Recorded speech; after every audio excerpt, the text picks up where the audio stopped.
Actuaries Association of Kenya. Najua mshajua pale nimetoka. And also we have HELD CAN, Commercial Councillor, Pakistan High Commission. We also have Miss Nolene Mumbi, Supply Chain Planner.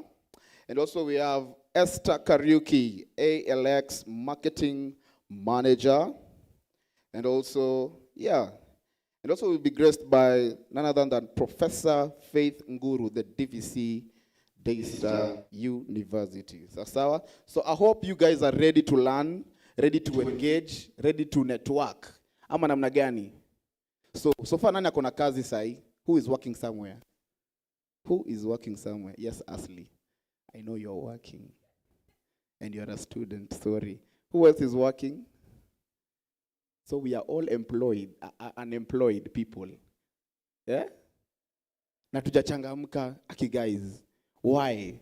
You should be up and down, expecting to be served, expecting to go salary 50,000. Yeah? Your first salary.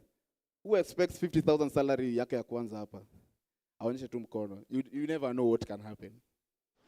I can give you your first job. Anyone? Salary 50,000, 20,000, 10,000. Kwani mnafanya kazi ya bure? Entrepreneurs. But how many entrepreneurs do you have today? Any business you have? Hey! Where are we today? But don't worry, guys. So the event is about to kick off, and stay intact, stay well kept, because we're going to have fun today. Sasa, we're going to have fun. And before even that, I'll ask the DJ to play a song as we wait for the prayers, because that's the only thing we are waiting for. And that will be in 5 minutes. And then we officially start. We have not started. We officially kick off. Okay? So bear with us for 3 minutes and we officially start. Okay? Mr. Keegan, you can take us all.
Koko hapa, changamka changamka. Sawa? Changamka changamka. Touch your neighbor, mwambie changamka changamka. All right? Now I want to call upon Pastor Rachel to pray for us before we start the event. Welcome. A round of applause for Pastor Rachel tafadhali. Thank you. Good morning. It's a great joy to see everyone here. Allow me to read 2 verses and then we pray. Ephesians 5, verse 15 and 16, or 3 verses, 15 to 17. And I was thinking about this scripture in light of this event today, that it's such a very important event in light of, or in the life of a campus student. If you're not seeking opportunities to learn what the world out there looks like, what is there to expect, what do you need to know to prepare yourself well, then something would be lacking in your campus journey. And I'm so proud of each one of you that have made time to be here and to learn as much as you can. The Bible says, be very careful then how you live, not as unwise, but as wise, making the most of every opportunity, because the days are evil. Therefore, do not be foolish, but understand what the Lord's will is. And I like verse 18 there. It says, do not get drunk on wine, which leads to debauchery. Debauchery, kulewa kupindukia. That's the best way I can put it. But I wanted to read that portion of scripture because for you who is here, the sign that you're wise and seeking to be wise and seeking to not be foolish, as this scripture says. It says, making the most of every opportunity. And this is one of those opportunities that you rarely get in the life of a campus student, where you have people coming to speak to you that are in different fields, and you have an opportunity to ask questions, to interact with them, to hear, to learn, to know how to prepare yourself. Because if you don't, the Bible is saying the days are evil. The world out there is rough and very unforgiving, and I'm sure some of the speakers here will mention that, And so if you don't prepare yourself, you will be shooting yourself in the foot. You have a very good degree, yes, and a very good certificate, yes, but if you don't know where to begin out there and where to place yourself and how to handle yourself out there, then you'll be in trouble. So I pray that you will make the most of this opportunity today. Let's pray. Father, we thank you so much for this wonderful opportunity for our students to learn, to grow, to be mentored, to interact with those that have made steps ahead of them. And God, we thank you for everyone that is seated in this room, and we pray for many that are around this university that you will draw them to this great opportunity. I pray, oh God, that they will hear things that will transform their lives as they prepare themselves to go out and make a difference wherever you will place them. I pray that this will also be a great opportunity to challenge them in their potential, oh God. And I pray that in the end your name will be glorified as you speak to them through the speakers that will be here today. So we give you this opportunity and ask that you glorify yourself in it. In Jesus' name we pray. Amen. Amen. Thank you. A round of applause for Pastor Rachel, please. Now we move on swiftly. I would like to welcome the Deputy President of Daystar University, none other than Halkano. Tafadhali. Pigeni makofi Halkano akikuja, Madam President.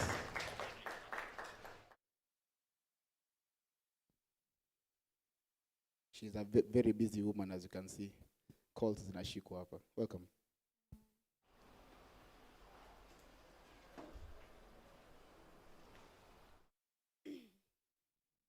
Good morning. First off, I'd like to recognize the presence of the Commissioner, His Excellency Khan, for honoring and also taking the time to come. We appreciate your presence here Mine is an introductory remark to every person. Thank you for making it to Daystar University Careers Day 2024. Careers Day within Daystar, organized by the Daystar University Students Association, happens annually. And what is unique about today's career fair, or that of 2024, is that every discipline has been looked into, and the kind of panelists that have been invited are those who are expertised and considered to be luminaries within their areas of practice. So that's the unique bit of it. So mine is to welcome you to Daystar University and to ask you to maximize on the opportunity that you have today, because a lot will be dispensed by the speeches that will be given here and the panel sessions that are going to be run. So may you make the best out of it. Do not be afraid.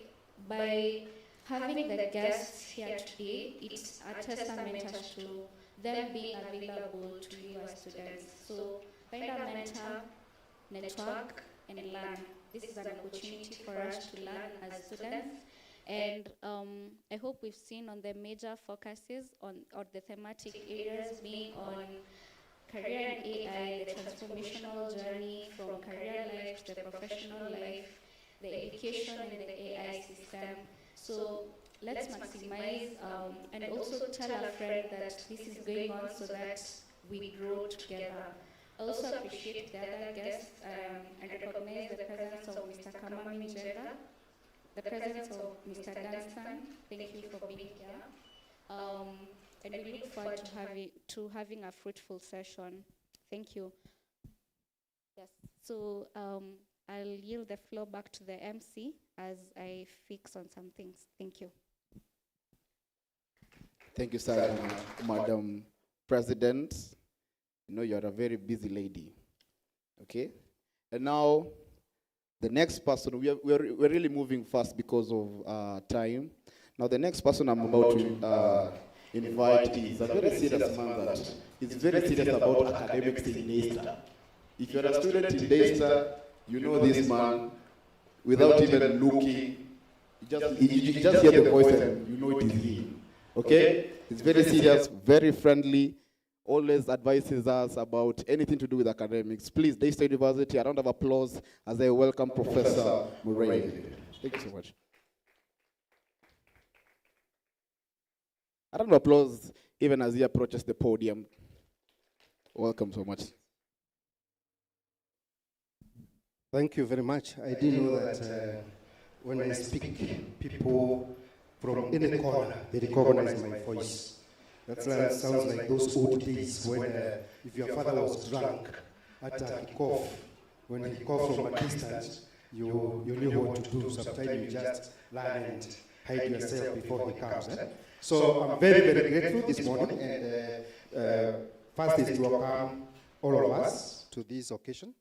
And I'm also happy because this is an academic activity. This is an academic activity. And when we come to academics, you know we don't joke.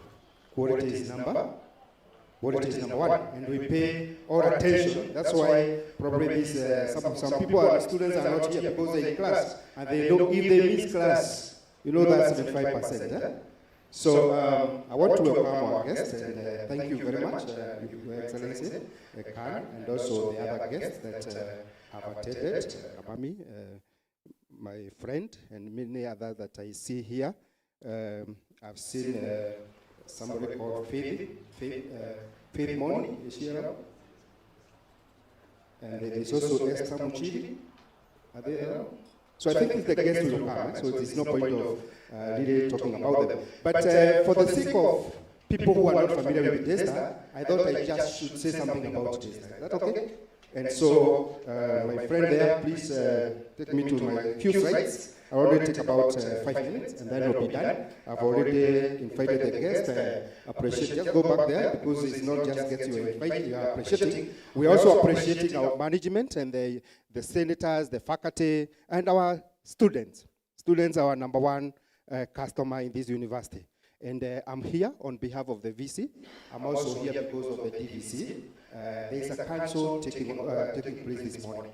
And you know, matters of council, you don't postpone. So they have sent me their regards, greetings, and say we are together. And we know they always support. And they have supported in many ways. Next. DESTA is an innovative Christ-centered university. And we don't apologize for being Christ-centered university. Because the values that we offer in this university are based on biblical values. So, what we do is that when you come to this university, you accept our value. We don't change you. If God was to change you, He will change you. God will change you, but you abide with what? With what we have next. So who we are, we innovative Christian university that transform the church society in Africa and beyond. And we call ourselves shining stars, a light shining in the darkness. Next.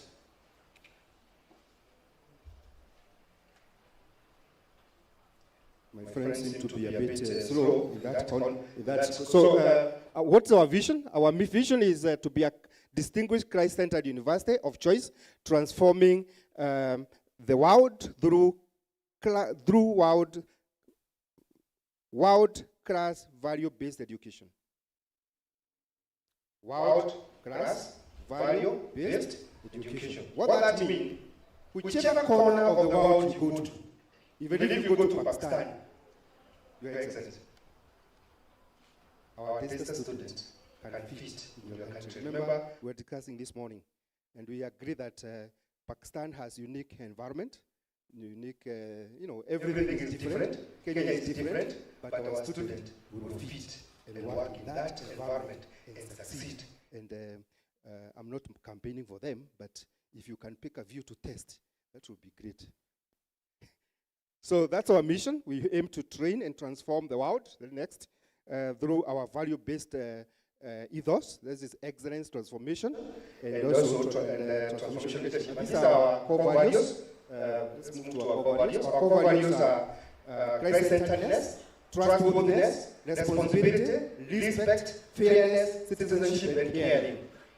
Next. Again, these are. We have two campuses. We have this campus, which is the mother of our River campus. Why do I say the mother? Because this is the oldest campus. It is the smallest, but it's the oldest. We started here in 1873. And since then, around 1994, we moved to the River campus, and that's where we are. So that's on this side is Nairobi campus. This is the building that we see. This is the TSC, and also we have the River campus. Very beautiful campus. If you have not been to the River, please make an effort to go. It's not. The River campus is not in Ukambani. It is in its own environment. We've created a very good environment, which is friendly, green. We have a lot of trees, and we have to continue to make it green. Something that we are doing in other places. Next. Again, since I thought that since many of you may not know our team, that's our VC, Professor Laban Aino. One time in my normal talks with students, I asked students, do you know our VC? And they asked which one. Then I asked, how many do we have?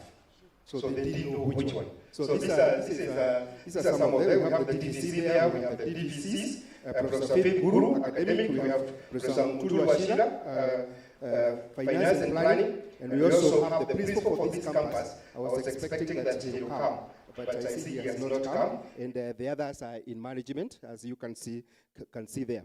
So when DESTA started, in 1973, there were only about 1978 when they started a master. They had only 4 students. Today, who are only doing one master course. Today, we have 8 programs. Starting with, you can see them there, applied human science, arts and social science, we have business, we have communication, we have law, we have nursing, we have science and engineering and health, and we have a new one that is called mission and theology.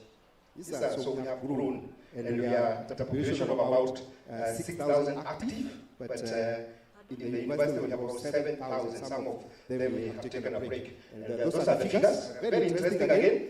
About 6,000 active students who are enrolled this semester. We have 30 nationalities. I don't know how many nationalities we have here. How many? In Sudan? You know from Sudan? Yes, they're Uganda? DRC? DRC?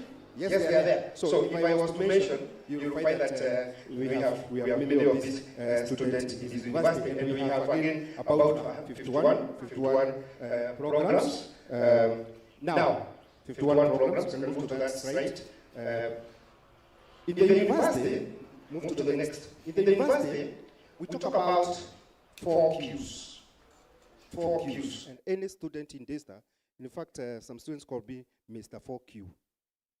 Because we emphasize on what? Quality, teaching and learning. We emphasize on quality research and scholarship. We emphasize quality and quality faculty. And to crown it all is a quality DESTA student who we have in this university. How do we do that? How do we do that? We use what we call problem-based learning. Problem-based learning is a situation whereby the student is at the center of the problem. Instead of coming to class and lecturing, you come up to class with a problem. You work in Kenyatta Hospital, and so instead of telling students how to treat a patient, you take them to the ward. And having given some theory, and you ask them, can you identify what is the problem and what could be the solution? So they come to class to give you solution, and then you guide them. We have the student in the driver's seat. And the lecturer's work is what? Is just to facilitate the knowledge to facilitate that. And so, so for this day adds to all that we do in the university. In use of problem-based learning, you find that you cannot give theory without practice. And where is the practice? It's in the industry. Is that it? So career fair and career pay are meant to link the education that we give in this university to the industry. And I'm happy that the next few hours we will be discussing how to link industry and what? And education. Because these students do not stay. Once they graduate, they will go out there. And so we are very, very happy because this is a day that offers opportunity for students to interact with the employer. At the same time, it's a time that the employer also brings the reward to the university. And so we are very grateful. And as I finish, I must also add one or two things. That whether you get a job or not depends on what you do in the university. Please note that. Whether you get a job or not depends on what you do in the university. Did you utilize career day to interact with employers? Did you visit employers in your school days? Did you do your practicum in a reputable organization? Because if you've done those things, and you have also the resources to do the job, I'm sure you will not look for a job. The employer will look for you. This has a reputation of employers coming here to look for students, not us going to look for jobs. And that's why we invite you as employers and entrepreneurs to come and motivate our students to help us do this. But lastly, you can get a job, but if your character is wrong, you will not survive in this job. It doesn't matter whether you have first-class honors or not. The employer's number one qualification is not your degree. The employer's number one qualification is your character. So, every day, every hour, every minute, every second, think about your character. That's what employers are looking for. That's what the world is looking for. And with those few remarks, I would want to invite our guest, His Excellency Don Khan. This is a commercial councillor, Pakistan High Commission, Nairobi, to come and share his thoughts this morning to us. Welcome. And, he's been in Kenya, so he understands when we say Karibu. Can we clap for him? That's not enough. It's until, as I appreciate the student leadership for putting this together. We are so grateful for you. Thank you.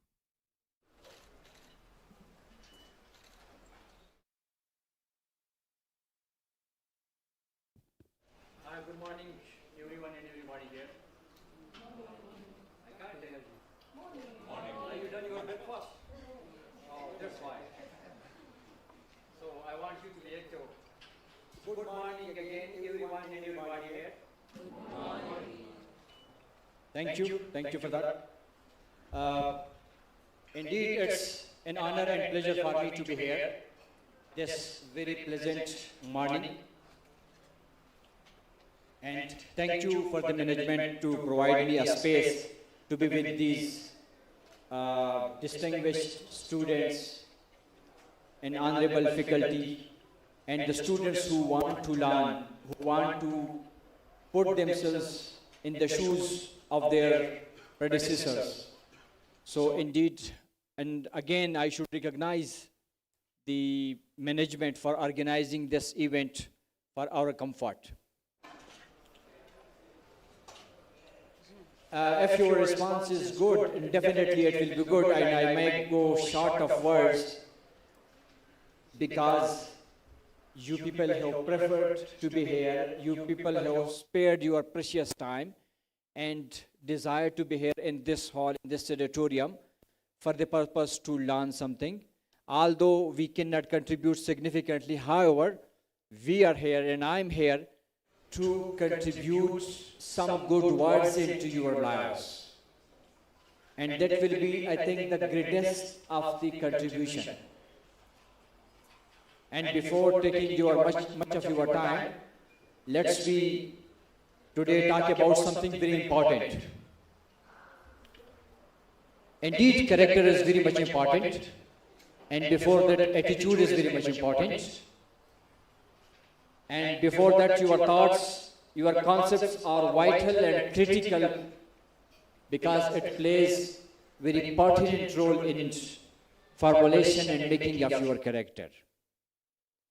So today we will not talk about the common topics that we used to teach and learn each and every day, the science, chemistry and physics. Today we will talk about very common, but one of the most important and probably one of the very ignored topic, and that is self-management. Because it is the self-management that can lead you beyond success. So my friends and fellows, what is self-management? Have you any idea about that? Self-management is basically the management of the resources, the management of the mental faculties of human beings to transform one ideas into realities. Unless you don't manage yourself, you can't manage anything. And it is the optimum utilization of human resources in rightful direction in order to transform one ideas into realities. Means you have some objectives in your student life and you want to achieve something, a specific goals in your practical and professional life. So for that purpose, to have a match both of them, to have a match between your academic and professional life, you have to manage yourself, and that is self-management. And it's the management of time, the energy, the resources, whatever you are having with you. It's the realization of your potential strengths, potential skills, your competencies, your genius, your talents. It's the rebirth of your ideas, your thoughts, your concepts. In other words, self-management is the personal upgradation, personal improvement, self-realization through self-actualization. Means that you have all those qualities, all those traits that are required for your professional life, but unfortunately we don't realize it sufficiently. That's why if we have something very important, something very vital in ourselves, and we don't realize it with the passage of time, and at the time of need, we tend to lose it. That's why stitch in time saves 9. You would have heard that. So, making proper effective utilization of all your faculties in a rightful direction is the need of the time, and it is the requirement of your future as well. You know that what is the most important thing in our life? What is the most important thing in our life? Whether it is professional life, academic life, any sort of life that we are used to have it in our society, in our country, what is the most important thing? That is life itself. Because if life is there, you are there. And you can do whatever you want. We used to plan, we used to strategize about different things in our life. Like even we strategize for our dresses, for a Christmas day, for any event that we are to have it. But unfortunately, we don't strategize about the most important thing. We don't plan about the most important thing, and it is life itself. And unfortunately, we used to learn life when we reach around 40, 42. When we have spent almost the green time, the time where we can make a difference. So, that's why we are here to learn that it's time. I don't know why you people are so much serious. This should be an interactive session. Are you serious? Once a nephew asked his married uncle that why married people are not sharing their frustrations and their problems with their wives. Do you know what the uncle replied? The uncle replied, you can't share malaria with a mosquito. So, I expect you that you should interact, you should have some questions, because today's session is not like that you should learn all the time and create a monotony. No, it will not go like this. So, it must be you can raise your hand, you can have a question anytime. So that's why in pursuit of our dreams and aspirations in our perfectly imperfect life, we most of the time think that our life is hard on us. And life is not fair to us.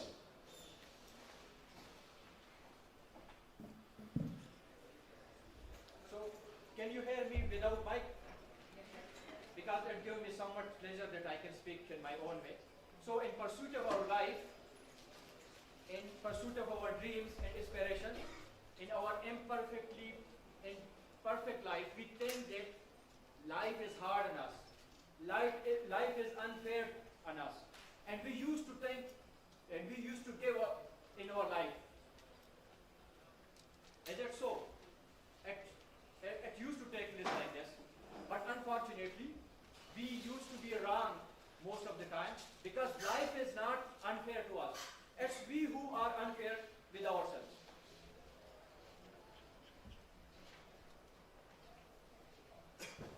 So, it's very much important that we should be not unfair to us, to ourselves.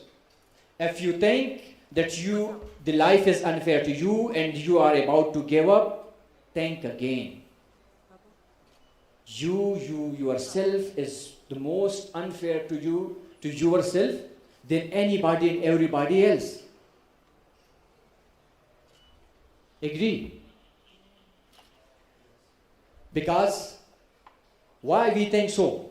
Man only likes to count his trouble. He doesn't calculate his blessings.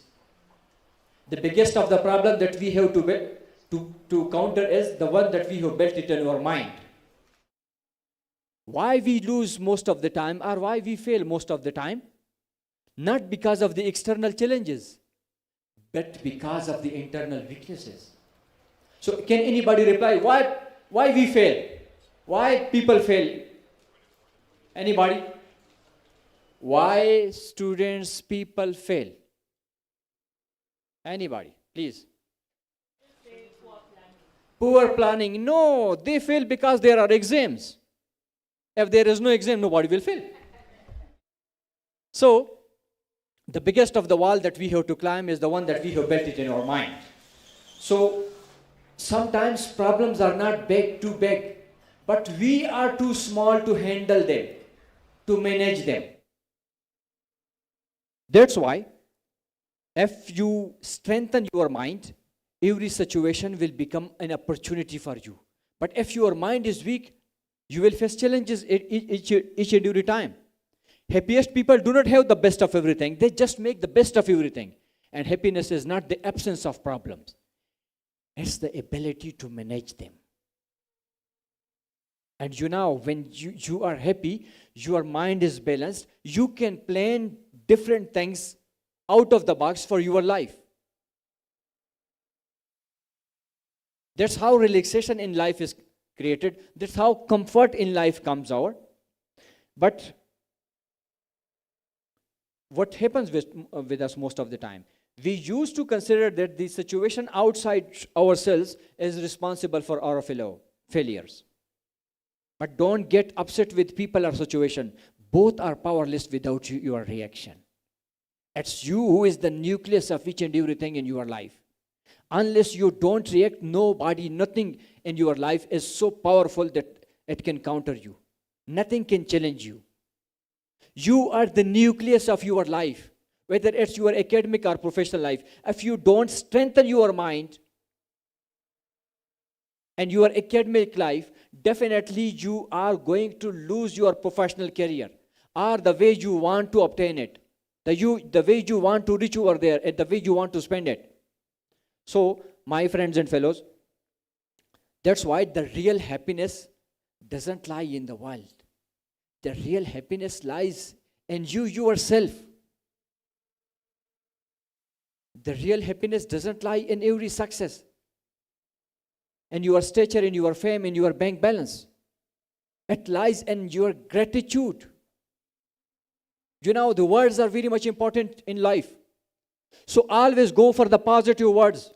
Words can make you, break you, it can discourage you, it can encourage you, it can frustrate you. These are the words that can lead you beyond success. Always attach and concentrate and focus on the positive words. You may call it adversity, I will call it opportunity. You may call it a failure, I will call a failure to success. You may call it a travel, I will call it adventure. You may call it disability, I will call it you are able differently. Every person has its own or has its own attributes. No one is disabled. As we think ourselves that we are unable to do a specific job. Every person is differently able to do a specific task. So that's why if you change your mind, you change your world. Your mind is the nucleus of each and everything. I'm repeating it again. The world moves around you. So, indeed, life is full of problems, full of challenges. Life is full of incidents and accidents. And these incidents and accidents can break you, discourage you, frustrate you. It can distress you.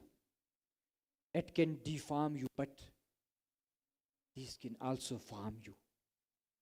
These incidents can mold you into the best of your version. It can deform your present and it can deform your circumstances, but it transforms your soul. It can fracture you, it can paralyze you, but you yourself is the one who is to fix you. No one is to come over there. You have to rely on your own resources, on your own yourself at the time of adversity. No one is going to help you, and no one can't. You have to repose yourself. No one is perfect in the world, none of us. So that's why don't go for validation, don't beg for recognitions. Because you are in authority in yourself. You are not required to conquer each and everything. You are only to bring the best of yourself in your professional life and your academic life. You are to look for the opportunity which you can capitalize over it. And there is always an opportunity. It's never that opportunity knock once. Opportunity is always there. Provided you knock at the opportunity at any given point of time. You have to repose your confidence. You know, confidence is better than perfection. Why? Perfection means doing the best, while confidence means knowing how to handle the worst. So if you have the confidence, that confidence can lead you beyond success. And that is what is required. You are required to utilize your resources. Whatever the number of resources are available. Being a human being, you have to put a lot of efforts. A forest cannot grow by itself. So a forest can grow by itself, like a man, but a garden cannot. A flower is pretty by itself, but a diamond requires a lot of cutting and polishing before it sparkles into 1,000 colors. You, man, woman, is like a rough diamond, requires a lot of cutting and polishing before all his or her faculties can function fully. Self-management is just this filling and polishing of the human personality so that it could reach its full development. So you are like a diamond. Provided you do the required filling and polishing. And you know, we talk about the life is the most important thing. As anybody, we will ask about some questions. Can anybody reply, what is life? And we also know about mind. And what is basically mind? Anybody, please?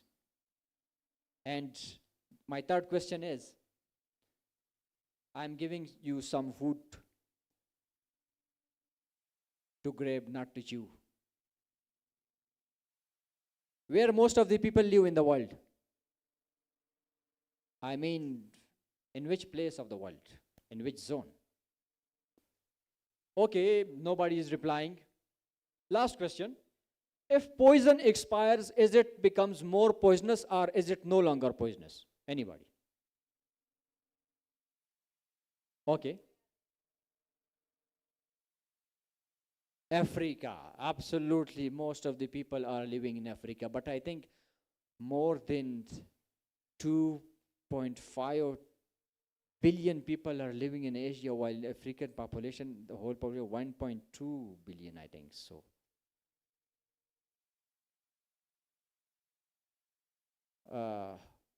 As for me, wrong informations are more dangerous than ignorance. But again, self-reliance is the first step towards success. No problem. So, where most of the people are living in the world? Africa, Asia. Okay. Again, if poison expires, has it become more poisonous or is it no longer poisonous? Anybody? Poison. You know that everybody wants success. Agree? Are you people together with me? Everybody wants success. Is it like this? But what success requires? We want success, but what is the requirement for the success? We don't focus over that. We don't consider it necessary, unfortunately. Everybody wants progress, everybody wants peace, success, wealth, power. But if you want to achieve a good success, a good positioning, you have to put yourself into a lot of pain. Because there is no success without efforts, without adequate planning. You have to devise your objectives, your planning, your vision, your goal, that where you want to achieve in your life. You have to redefine yourself, readjust yourself, refocus yourself, reset yourself, and restart yourself as many times as you can. Because that is the only key towards success. You have to meditate over yourself. You have to go for introspection. If you don't look into yourself, which is the most influential center of your life, you yourself, you can't go anywhere. So that's why we should go for self-management, because self-management is directly proportional to life management, and that is again have a direct correlations with the time management. And all these self-management, time management, life management are dependent on one thing, and that is mind management. You know, your mind is the nucleus of your body, of your life. And what is mind management? Now the question is, what is mind? And what is mind? Has its own chemistry, at physical behavior. It's a mind, you know, it's a software of the brain. Brain is a physical part of human body, like lungs, like kidney. It has a specific functions. And mind is the software of the brain. It's the powerhouse of the brain. And it's the mind, the brain operates through mind. And you know how the mind expresses itself? How the mind operates? It expresses itself through emotions, through feeling, through observations, through memory, through thoughts, through love, through hate. The mind spearheads dozens of functions, and it stimulates hundreds of other functions of the human body. Because if there is no mind, no function can take place in the human body. It's the bedrock of the human functioning, of the life functioning. Life itself starts from the mind. Is it the software of the brain? But unfortunately, there is one problem with the mind. And the problem is that mind is like a monkey. It has no fixed position. It has no defined path. It cannot be controlled. You know, you are sitting here, you can reach to Mombasa, you can reach to UK, you can eat biryani, like whatever you think you can. And it is most of the time uncontrollable. And we become slaves to it. And now imagine if you become a slave to anything which have no mind, what will be your condition? So that's why we have to learn how to manage mind. We cannot control it, but we can manage it. We can manage our mind, because mind itself is more tilted towards confusions. If we leave it, it automatically goes towards more confusion. It aggravates the situation. It magnifies the problems. It generates fears, uncertainty, pessimism. So we have to teach our mind all the time that how it should function. Otherwise, if we don't control our mind, it will start controlling us. And if we don't control our mind, it will create depression, stress, anxiety, confusion. So then we will be unable to use our most precious asset for our benefit. We should keep away from the unguided thoughts. You know, there are two types of thoughts: guided thoughts and unguided thoughts. unguided thoughts, purposeless thoughts, which have no fixed positions, which have no purpose, which are random thoughts, aimless, purposeless, moving here and there, but doing nothing. Being busy doesn't mean being productive. So we should always learn, we should always practice guided thoughts to make proper use of our time, of our resources. You know, mind is a very big resource. But we only think sometimes that this resource should also be used. So it's never late. We should teach our mind how to think, how to make the thoughts, the process, the purposeful. We are here to learn to separate ourselves from distractions. Because if we don't separate ourselves from distractions, our distractions will separate us from our goals, from our objectives. So now, again, where most of the people live in the world? Have anybody thought? Except Africa, Asia. So most of the people live in the world in one zone, and that is comfort zone. We live most of the time in our comfort zone. Everywhere where they are living in Asia and Africa and America, everywhere, they will live in comfort zone. Even we will be in this hall, again we will be in a comfort zone. Comfort zone indeed is a very good place, but unfortunately nothing grows there. We have to come out of that zone, and then we will be hurted.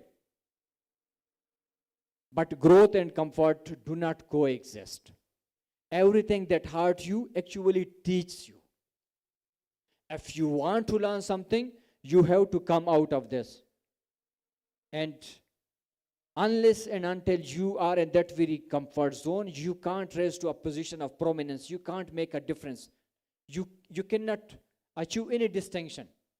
And your mind will be weak. And when your mind will be weak, it will always create problem for you. And there will be a big gap between your aspirations and your achievements.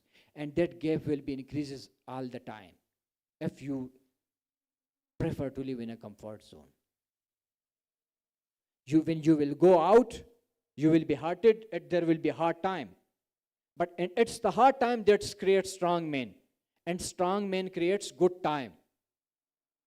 But good times creates weak men. And weak men always creates hard times. So we must be very much careful of that. So now how to train your mind? You know, to train our mind, we have to make a regular practice. We have to teach and train our mind. You know, practice makes man perfect. If we do a thing and do a constant repetition, a regular practice, a continuous rehearsal, we will be, our brain, our mind will become used to it. To think productively, to think in a specific way, purposefully. You know, everything is the product of thoughts. Thoughts become things. You can recognize a tree from its fruits. So how a man is recognized? From his personality. And personality is the product of your thoughts. Personality is not only coat, pant, or tie. It's the whole positioning of yourself in the front of a society. And not only society, in front of you yourself. If we want to change,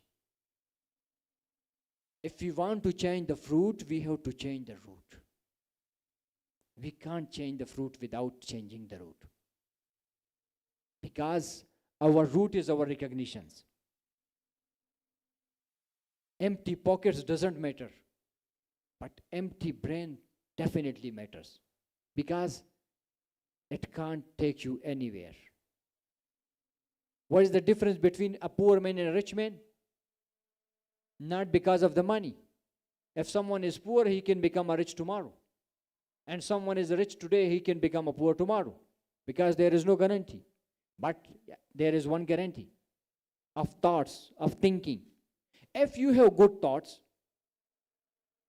you will achieve your goals, you will achieve your position. The only difference between the poor and the rich man is the process of thinking, the thoughts. And it is the genesis of vision and everything, and that brings multiple other manifestations in your life.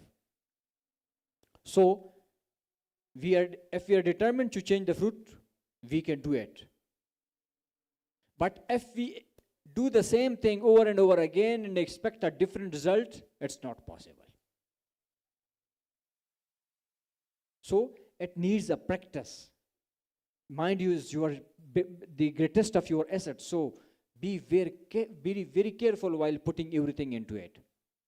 Like, you have to think again and again. A single footstep cannot make a pathway in the ground. A single footstep cannot make a pathway on the ground. So a single thought cannot make a pathway in the mind. To have a deep physical path, you have to go again and again. You have to run again and again over the ground to have a deep physical path. So similarly, to have a deep mental path of the thoughts which you want to dominate your life, you have to think again and again. You have to continue this practice, because it's practice that makes you perfect. And what happens with our mind? Our mind used to be either in the past or in the future. Neither past needs us, nor our future. It's the present that needs us, because future is always the product of your present. Your present needs you, not your past. And the present moment is the only moment that is available to us. And it's the door to all the moments. So that's why we should prefer to be here than to be in the future. Secondly, every university, every organization, every business entity has its goal, vision, objectives. And we used to be a part of those entities. We used to plan goals and objectives for those organizations. Like we are serving in university, we have defined this is the mission, this is the vision, these are the goals, these are the objectives of that Death Star University. But unfortunately, the framer of those goals don't have their own goals. Like we, in our life, we don't set our goals. We don't set our objectives, mission or vision. So if you don't have any objectives, how can you reach to our destination? Only milestones will not do the work. It will give you a clarity that what is your mission in your life, whether you want to become a doctor or an engineer or a pilot or a diplomat. So it will define your whole momentum of your academic and professional life. You will put yourself according to that requirement, what is needed. So write down your goals and your visions today. When you go back to your home, the first thing that you have to do is set out it and start working over it from tomorrow.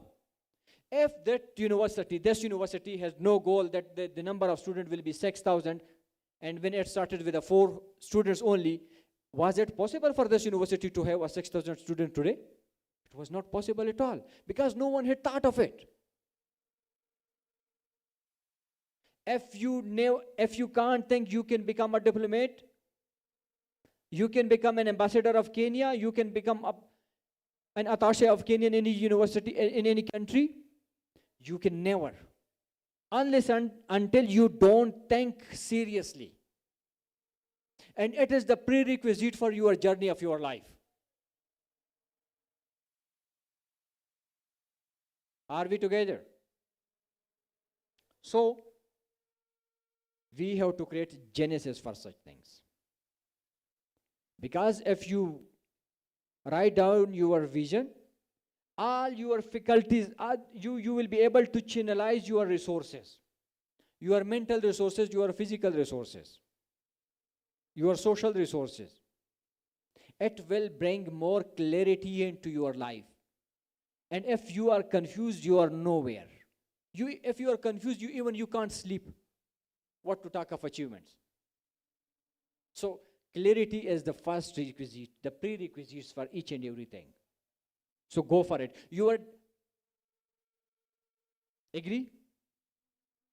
So your speed is not important. Your direction is important. Your speed is not important, your direction is important, because distances doesn't matter, provided you have taken first step, but that step should be in the right direction. That is where your vision, your goal is. Distances will not matter. You will reach to your destination. But if you don't have a destination, how you can reach over there? So this was the second way that we should fix our vision goals for our thoughts to dominate our life. And the third thing is, sorry you may get bored, but bear me a little bit. So the third thing is, the most important thing in your life is not your character, not your result, not your life, not your destiny even. Your thoughts. Because your thoughts generates into your ideas go into your concepts. Concepts results in your attitude. Attitude brings out your character. And it's the character that brings your results. And your results as a whole makes your destiny. And your life is nothing but your destiny. So always guard your thoughts. Pay full concentration to your thoughts. If you have right thoughts, you can move in a right direction. If you are thinking purposefully, you can move in a productive way. Agree? So that's why, to change yourself, you need to change your thoughts. You might see beauty, which might not be. You may be misled only by appearances. The real beauty lies in the attitude of a person. Agree? So start changing yourself. The scholar Rumi says, yesterday I was clever and I was changing the world. But today I am a wiser and I am changing myself. So start changing yourself before you change anybody else. And you can't change it unless you change yourself. So the fourth important thing is, start expectations from yourself. Discover yourself. Explore yourself. Go for self-reflection and meditation. Introspection. Used to spare some time for yourself. You used to spare time for each and everything in your life, but you don't spare the time for yourself. Go for introspection. What you have in yourself, what you can offer to yourself. Don't beg for wealth. Don't beg for money. Because you yourself is the center of each and everything. Otherwise, you will beg for the money for the whole of your life.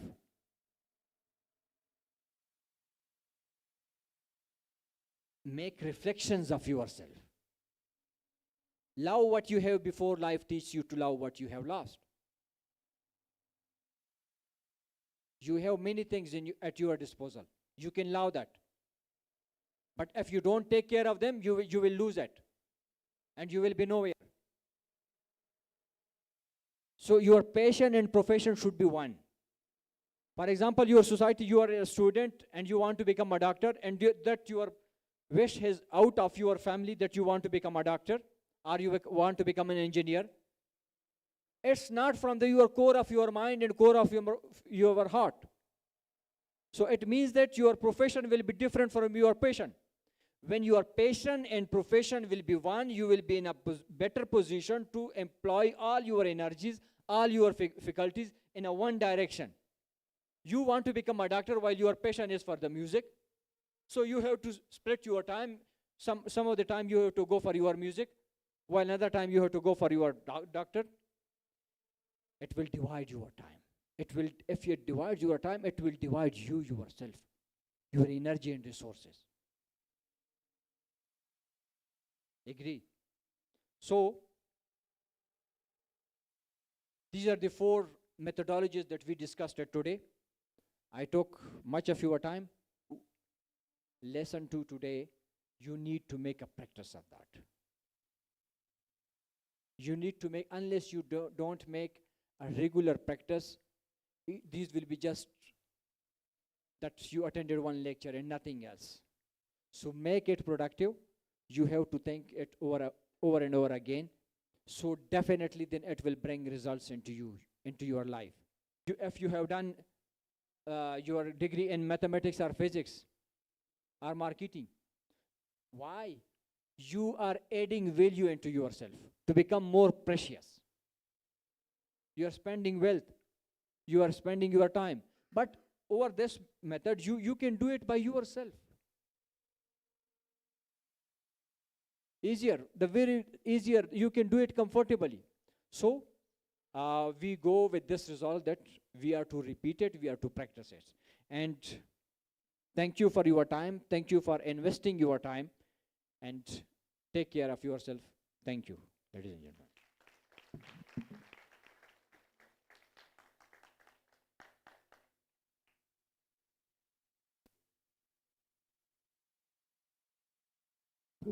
A round of applause again for His Excellency LD Khan.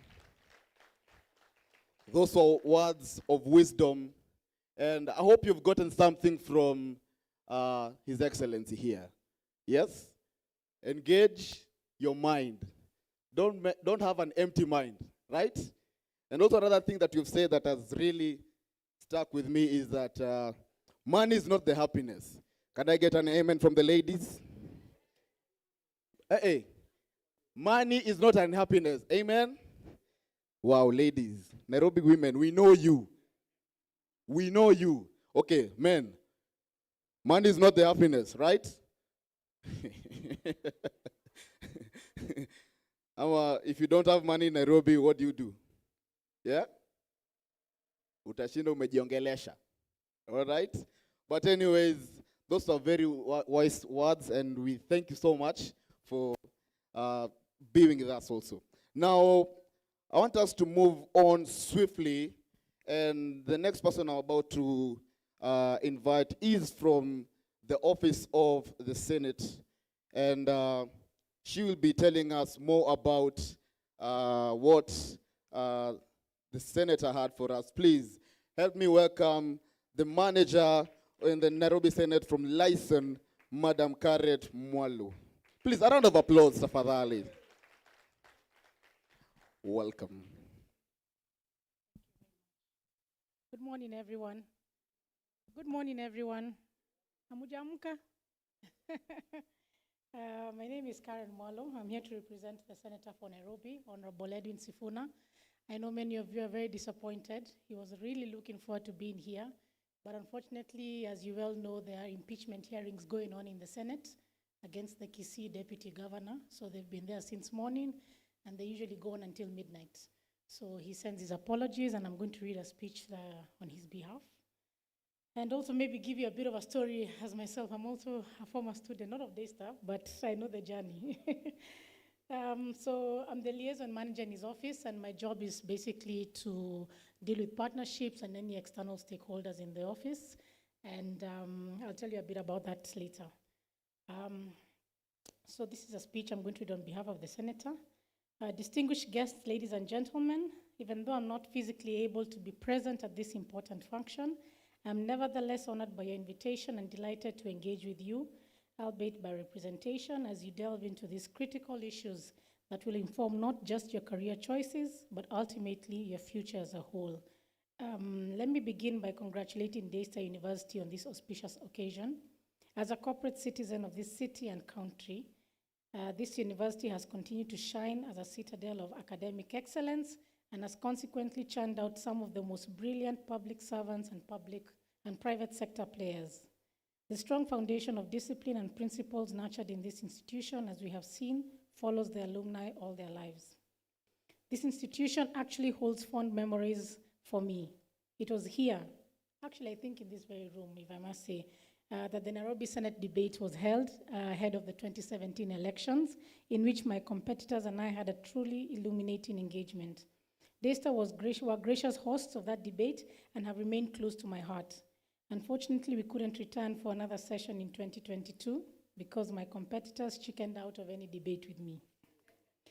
In a big way, the then president of the Daystar Student Union, Alois Otieno, helped with the organization of the 2017 debate and youth mobilization for my campaign. From that association, Mr. Otieno became a member of our ODM party and a serious advocate for youth empowerment within our party's vibrant youth movement. Indeed, about a month ago, I nominated Mr. Otieno to travel to Germany to attend a meeting of the International Liberal Movement. There is no limit to the opportunities available out in the world for those with ambitions and those who act on those ambitions.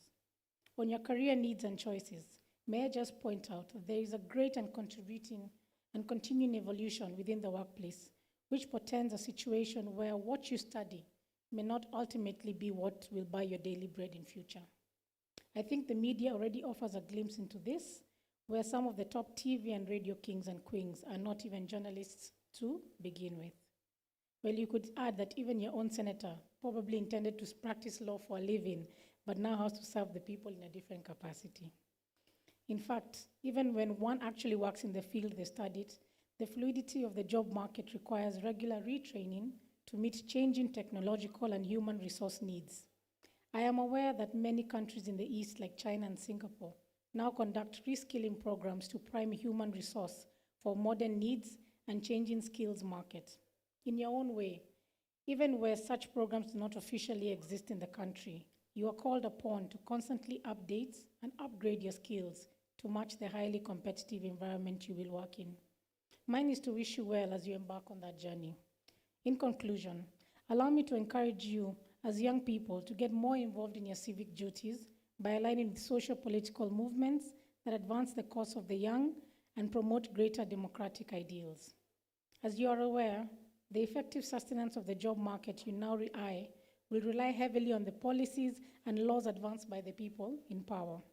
It is therefore in your interest to help take part in electing the best people into power, such your representatives within the legislative frameworks can be responsive to your needs.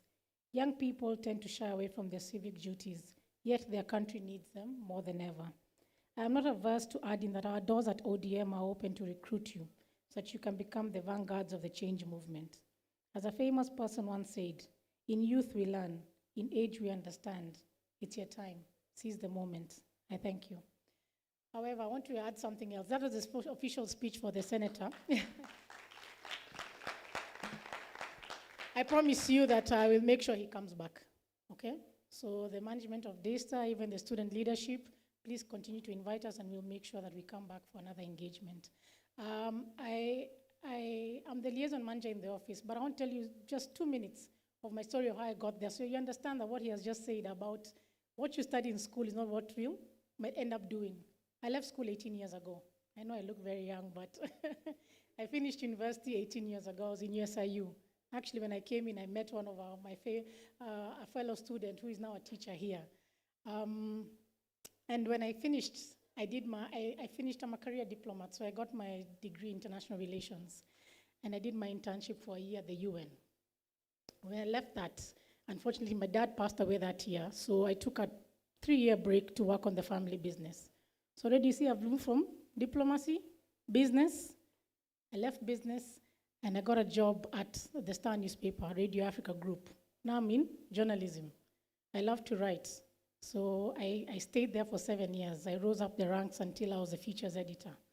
So that was a passion of mine. So you see now I've left diplomacy, business, journalism. I left there, and I mean, you all know that the media world is changing, yeah?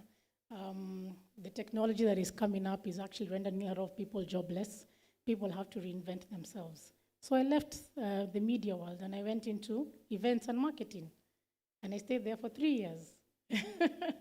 So you see, your skill set has to keep changing. You cannot say that you're going to be stagnant and stay where you are and I'm not going to adapt. I'm a career diplomat. I'm only seeing the UN. You're not going to be successful. And from there, I joined the team for Honorable Sifuna. I was in his campaign team in 2017. I was the deputy campaign manager in 2022. So, and in those both occasions in 2017, we failed. but you learn from your lessons, right? And we came back stronger in 2022, correct? So one of the things I want to say is that don't be afraid to fail, because failure is a learning curve for you. A lot of people I know, and I think in the journey that I've met, I've worked over now over 15 years, and one of the mistakes I see from the young people is that they come with a one-track attitude. I want to enter this job setting. In fact, sometimes we get a lot of requests, even in the office. And one of the things, and I think His Excellency has said here, is that your attitude will take you places. You come with a bad attitude, you're not going to move. Because some people usually come very straightforward, I want to earn 100,000. And they can refuse a job because of that. Or you come in and you work and you don't get along with your teamwork, with the team members. So I think the challenge to you young people who are looking for career sets is that change your attitude. It will get you into places as well. And one of the things that I've said, I think that has come up here is be fluid. Continue learning. Look for a skill that you like. You can easily combine your passion and what you've learned and actually make a career out of it. There are people who are doing so many things right now. Podcasts. I can't get a job in a media house, but I can actually put up my podcast and actually make money from it. YouTube, paying people millions of shillings per month just from you can work from the comfort of your home and you're earning millions. So you need to be able to reinvent yourself and actually look at where is this skill going to get me? Am I comfortable here? Don't be comfortable working in an organization for 10 years. That's not change. You're not growing.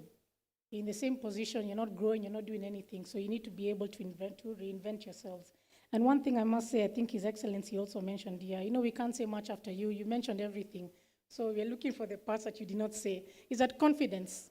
I've seen confidence. People have come to our office asking for a job or asking for any kind, and their confidence has gotten them that job.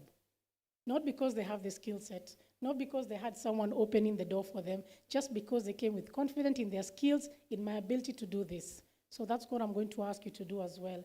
And before we used to be told, get a mentor, someone to guide. But these days, we also get a lot of requests for, can the senator be my mentor?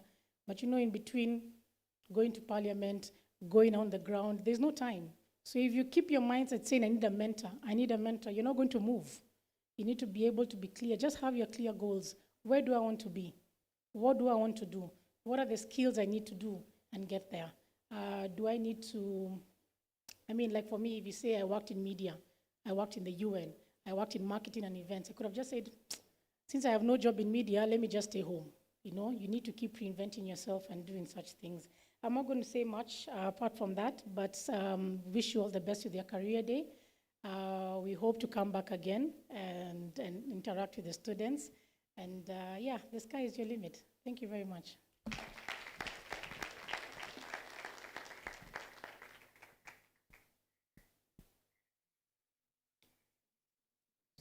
A round of applause again for Madam Mwalo from the Office of the Senator.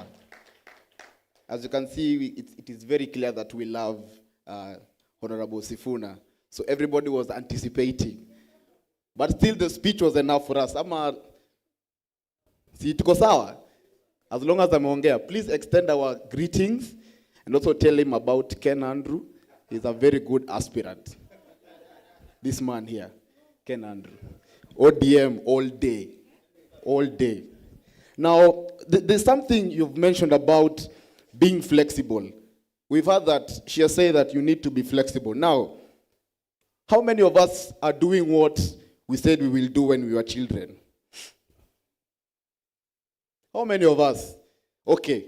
You remember you said you wanted to be an engineer. Engineers? Engineers? Okay. Engineer for? Sorry. Engineers? Yes. Newton? You are doing communication. You're not an engineer. Sorry. Now, I remember when I was a young boy, I wanted to do law. I'm being very serious. I wanted to do law. Law was my passion. Law is still my passion. When I'm out there, I'm still speaking about law. But when I entered class 3, how many of us remember dictation? dictation, IMLA. Now, I was told to utter some words, and I was like, what is this? Yeah? And we always hear how the advocates speak. Yeah? Big words. For example, let me take you to school right now, and you must believe that I've always wanted to do law. Now, how do you say I'm happy in a normal month language? Anyone? How do you say I'm happy? Yes? But a lawyer. Lawyers in the house say ahu. Hey. We have no we have one of the biggest lawyers and you're not saying ahu. Now, a lawyer will go out of their way and say, I am supercalifragilisticexpialidociously happy. That is a lawyer for you. And since I've uttered those words, please, the president of LSK, tafadhali. Please, pass the bar, please.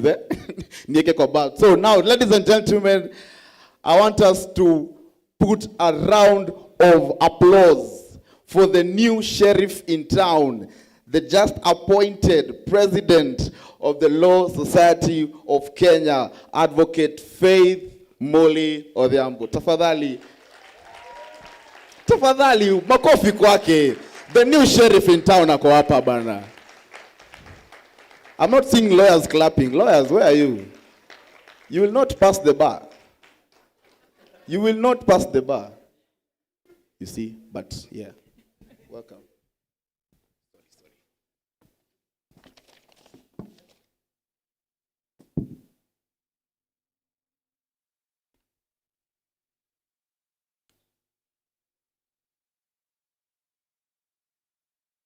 Good morning, everyone. What he forgot to say is it should be supercally, expeditious, expialidocious. It's Mary Poppins. That's where it comes from. So today is an honor to be here before each and every one of you, and I thank the university for taking this initiative. It's quite important to encourage and empower the future of the nation.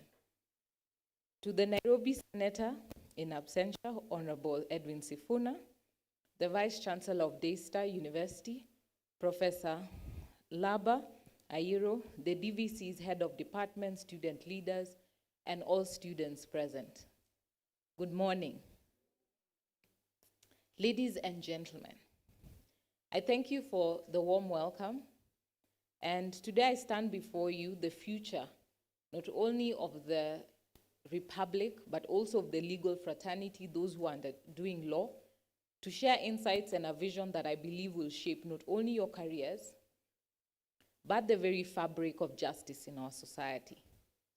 From my experience, one thing I'm sure of is that the path to becoming a good lawyer is intricate and demanding, yet undeniably rewarding. Now, the law is a tool for social engineering. And as advocates, we are not just professionals. We are the pillars upon which the scales of justice balance. We defend, we guide the society through the complexities of law, serving as the bedrock of a just society. And you will just see in time how important you are in this society. My life as an advocate has taught me that the journey to legal excellence is not for the faint-hearted. It requires more than just intelligence. So sometimes you'll find the A students will not be the leaders. Sometimes you'll find it's the C students that will be running development companies, running construction organizations, and they'll be the ones sitting and guiding you in parliament. And so you don't feel discouraged if you don't live at the dean's list or you're not the top 10. It's your attitude, and I agree with what Honorable Sifuna says, and tell him thank you for his support as well. So it's your attitude mostly that will determine how far you go and how far you walk in life, and most importantly, walk with others. In this journey called life, if you believe that everything starts and ends with yourself, then you'll walk a very short journey and you'll achieve very small things. But if you want to sit before kings, then remember to walk with others. It's easy to rise to the top, but it's easier to fall to the bottom. Make sure that you have ensured you've placed different hands in different positions so that when your time comes that people are trying to pull you down, those hands that you set in good places will hold you up from stumbling flat on your face. Now, today I want to talk to you about what, as future advocates, you can achieve excellence in this noble profession. I have 8 lessons that I have gathered from my career as an advocate. 1, nothing can replace discipline. The essence of the number of books you will have to read, and apart from professional books, also the story books that you read, create a great importance to your ability to think outside the box, how you write, and how you speak. Now, not all of us will travel out of the country, but you can travel out of the country through the books that you read. Discipline yourself now. You will see the benefits when you put pen into paper. I don't say Shembeteng is wrong. And it's good to speak Frankalinga that, resonates with the rest of your peers. But remember, you're an advocate. Your farm is right here. You'll never go to the field to till. This is your field. And so if you don't cultivate your field with the languages that can actually build your ability to charge a higher fee note, then you will not help yourself. In the legal field, discipline is your true north. It is the silent force that separates the good from the great. Your journey will be filled with challenges and temptations that can derail your progress. However, it's your discipline in your studies, your work, and your ethics that will set you apart. Remember, discipline is choosing between what you want now and what you'll want most, particularly in the future. I always say, one lesson my mother always taught me is that you have the ability to enjoy now and, spend and have fun, or you have the ability to work hard, discipline yourself, give yourself boundaries, and enjoy later. Today she is retired, and if my father was still alive, they would be enjoying their lives together. She can travel the way she wants. She can go for meetings when she wants. She can choose leisure at free will. Why? Because she said she opted to work hard at her nascent stages till her retirement, so that she can be able to rest and enjoy later on without relying on her children. So I urge you, work hard now. Discipline yourself. Now, habits make the man or woman. Excellence in law, as in life, is not about act, but a habit. It is the small things you do every day, not the big leaps that are made occasionally, that define your path. People always say that judge somebody by their character, by the things they do on a day-to-day basis. If you cannot do great things or do good with the small things you have, how will they expect you to do good when they give you greater things? So remember, it's the small things that you do that will make people judge you and determine whether you're a leader, whether you're somebody that they can trust in, whether opportunities, when they're placed on your hands, you'll be able to achieve great things. So whether it's diligent study, meticulous research, or proactive networking, these habits will forge the foundation of your career. I want to urge you to pick and reinforce only the good habits. Embrace a growth mindset. The legal landscape is ever evolving. New precedents, new laws, new technologies are shaping the space.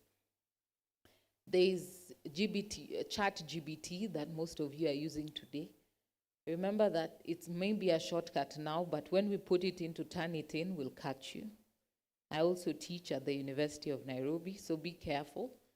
Secondly, there is now GPT-4. Is it GPT-4? That can help you. Is it the one that does exams? Then we have Mind Journey now. That can create vivid images and videos of things that never existed. Be careful of the footprint you leave on Facebook, Instagram. Somebody one day, today amongst you could be the next Auditor General, the Chief Justice, but you left traces of footprints. Somebody creates a whole video that looks almost real or and entirely real and shares it on social media the day of your interview. So be careful of what you leave on social media. So always have a mindset of growth. Today in the legal profession, what we are grappling with is how to embrace new areas of practice, how to expand our mindset. Advocates are moving into law, ICT and the law. Advocates are looking into the various changes in consumer protection. How are we looking at climate change and climate justice, amongst other new areas and new fields that are growing, like private equity in our markets. And so I encourage you, have a vision or have a mind that when you read, you learn that you only know so little. Be humble to embrace opportunities that may arise. Always have that mindset to grow. Have a clear vision for your life as an advocate. Dream big and craft a vivid vision of the advocate you aspire to be. I would say that in my life, I've set goals and dreams, some I even forgot.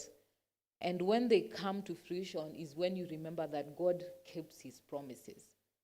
Set your dreams, write them down. Have your friends that will hold you accountable. That is the only way that you'll ensure that you grow. Don't live in the comfortable. It's nice to be amongst your friends, but also look for those who have grown before you. Have them as mentors. Hold their hand. By virtue of them poking you all the time and asking you, what have you done? What new thing have you learned? What have you achieved? You set out your goals this year. How much of those goals have you achieved? It'll make you so uncomfortable to rely on not relaxing, always moving forward. And failure doesn't mean that that's the end.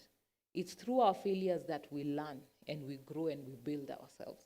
So don't be discouraged. Be kind to yourself, but have that vision. The areas of law you wish to transform, the legacy you want to leave, and then work daily towards that vision. Put in honest hard work. There are no shortcuts to lasting success. I can tell you for sure. Now, through the representative of the Honorable Senator, we have had the question of how we sometimes say we only want this amount of money, 100,000. Now, it is nice to want and know value for your work, but the question is, have you worked to that level? When you work hard, yes, there are employers that are not good, but the employers who value and see the value of your work, and even their clients that will be able to pick out and say, you know, this is a brilliant lawyer, this is a diligent lawyer. And something that my mentor always says, put in the work and the money will follow. You've never seen a good or a great idea that has gone unsupported. Put in the work first. Show your value. The money is going to follow. Stand on the shoulders of those who have gone before you. Mentorship, mentorship, mentorship. Now, the value of your seniors is that they have experienced things that you may not have experienced. By virtue of standing on their shoulders, you get to learn from what they went through, the hurdles that they had, and how they're able to achieve it. And maybe you can put a spin of how you can do it better.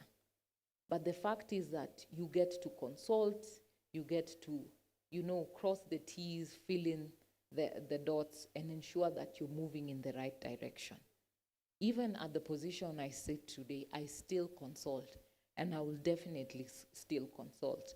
The presidents that have been there before me, the seniors that have stood where I have been before, and working together with them ensures that we move together in the right direction. Broaden your knowledge base before specializing. Now, specializing is important, but a broad understanding of various legal fields will enrich your perspective and enhance your versatility as a lawyer. This foundation enables you to see the interconnectedness of law and better serve your clients across different legal fields. Now, as you undertake your study for the next 4 years, depending on where you are, take opportunity to try and learn different areas of law. Now, I knew from primary I wanted to become an advocate, but I didn't know what area of specialization I wanted to join in. Or at least being a lawyer I knew was you just needed to finish your LLB. No one knew about KSL then. KSL came, we joined, and we finished. But At my first year or my second year, because of the moot courts that I did, I thought, I want to become, specialize in, it's called what? Criminal law, and we did a lot of moot courts of ICRC. So I thought, let me specialize in this area of law. It looks nice, doesn't it? Then we did moot courts in international economic law. And I thought, interesting. Maybe, humanitarian law is not the only area of law that I can look into. But later on, I remember one of my mentors, he's now a retired judge, he told me, why not specialize in tax law? So when I went to do my master's, my vision was to do tax. But as the different subjects were presented, I changed my mind, and I specialized in international commercial law and European Union law, helping me specialize now in telecoms law and competition law. And it has broadened my capacity, and there are areas of law that you can work with different sectors, from airspace to telecoms to spectrum management to moving to different areas. The beauty of competition law is it spreads throughout all the different divides of law. And telecoms law, it's just that it hasn't evolved as such. But in Kenya, there are so much areas of law in how spectrum affects even how we deal with land matters. And so it has helped me grow my vision. So be versatile. As much as you're learning now, think as much as you may want to specialize, tease out all the different areas and you will see the opportunities are vast. Then pick what you're most comfortable with. Embrace extracurricular activities. It's not just about the books. There's life after the books. Being a well-rounded individual is crucial in the legal profession. The challenge we suffer as well in the legal profession is that we have a lot of mental wellness concerns. Why we are so focused in our work that we forget that you need to debrief. Hello? Hello? As an advocate, as a lawyer, you're still a human being. You still need the entire context and the social constructs in which you live in. There's always a lot of pressure. Once people see you're graduated as a lawyer, everyone thinks, Wakili has money now. But live in the social context, help them understand that, you don't become an advocate, get sworn in, and money is standing waiting to be received. Let them understand the life journey that you're growing in. And also embrace that you can get support from the society that you live in. No one expects supermen or superwomen in any event. So focus, engage in activities beyond the courtroom and the classroom. Write articles, get published, get known, get your voice out there. Participate in moot courts, immerse yourself in broader legal community. These experiences not only enrich your understanding, but also help in building the name for yourself. And also do other things. There are lawyers who are very good in painting. There are those good in social activities, music. We have MC lawyers who do a lot. In the legal profession, we support our own. So we have DJs, we have MCs, we have those who do various things. And as the Law Society, our aim is also to support your various talents. When you expand and you grow your area, not just in the law, but in other things that you're interested in, that you love, that are your passion, it also helps to debrief as an advocate. So if you have more than one talent, who says that you just have to do the law? Do the law, dance if you must. Do the law, sing if you must. Do the law, be an MC, be a DJ. Enjoy life. You only get to live it once. In conclusion, I want to leave you with two powerful quotes that I believe encapsulate the essence of our journey in law. The first is by Colin Powell, who said, "There are no secrets to success. It is the result of preparation, hard work, and learning from failure." And the second is by Abraham Lincoln. "Discipline is choosing between what you want now and what you want most."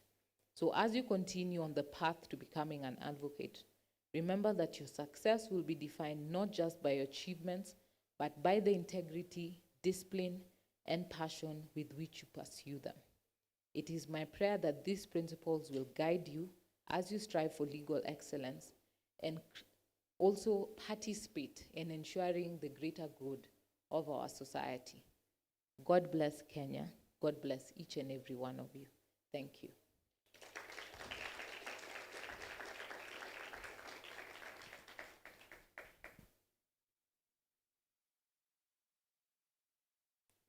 A round of applause for Wakili as she sits down.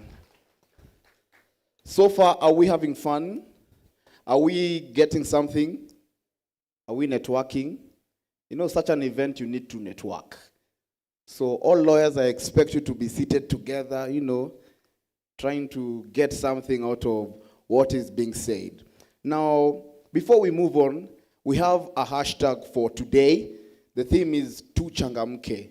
Hashtag tuchangamke. So in case you're posting a photo, you are tweeting, pale Twitter, you are doing anything, please put the hashtag tuchangamke and also hashtag form ni daystar. Okay? Hashtag tuchangamke, hashtag form ni daystar. Now we want to enter into another session of panel. We are going to learn and talk about how we navigate the transition from being a student to becoming a professional. Now we are going to have a very, very serious panel. People who have established themselves in the various career paths that you also want to, you want to be there. So these are the guys you should be looking for, okay? And this session will be led by none other than Noella, my colleague. Please, Noella, wherever you are, Noella, where is she? Oh, you're already here. Please, a round of applause for her. A round of applause for her as she catwalks to the stage. Welcome. Thank you so much. As he said, my name is Noella Diambo, and now we are moving into the panel discussion. And for the first panel discussion, we are going to be looking into the transition from being a student to entering the workforce. I believe many of us have questions on what it takes to step into the workforce. And the panelists that I'm going to be introducing here will be talking about the importance of networking, developing the necessary skills, locating mentoring opportunities, and having a growth mentality. I would like to call upon Mr. Joel Chacha, Director of Portland Communications. I would also like to call upon Ms. Lucy Londi, the Actuaries Association of Kenya. Thank you so much. A round of applause as she comes to the stage. We will also be having His Excellency LD Khan. He spoke to us earlier. Thank you so much. A round of applause as he comes back. We will be having Ms. Noeline Mumbi. She's a supply chain planner from Pfizer. Thank you so much. Welcome. And finally, we will be having Miss Margaret Njao. She is a counseling psychologist. Thank you so much. A round of applause as she comes forward.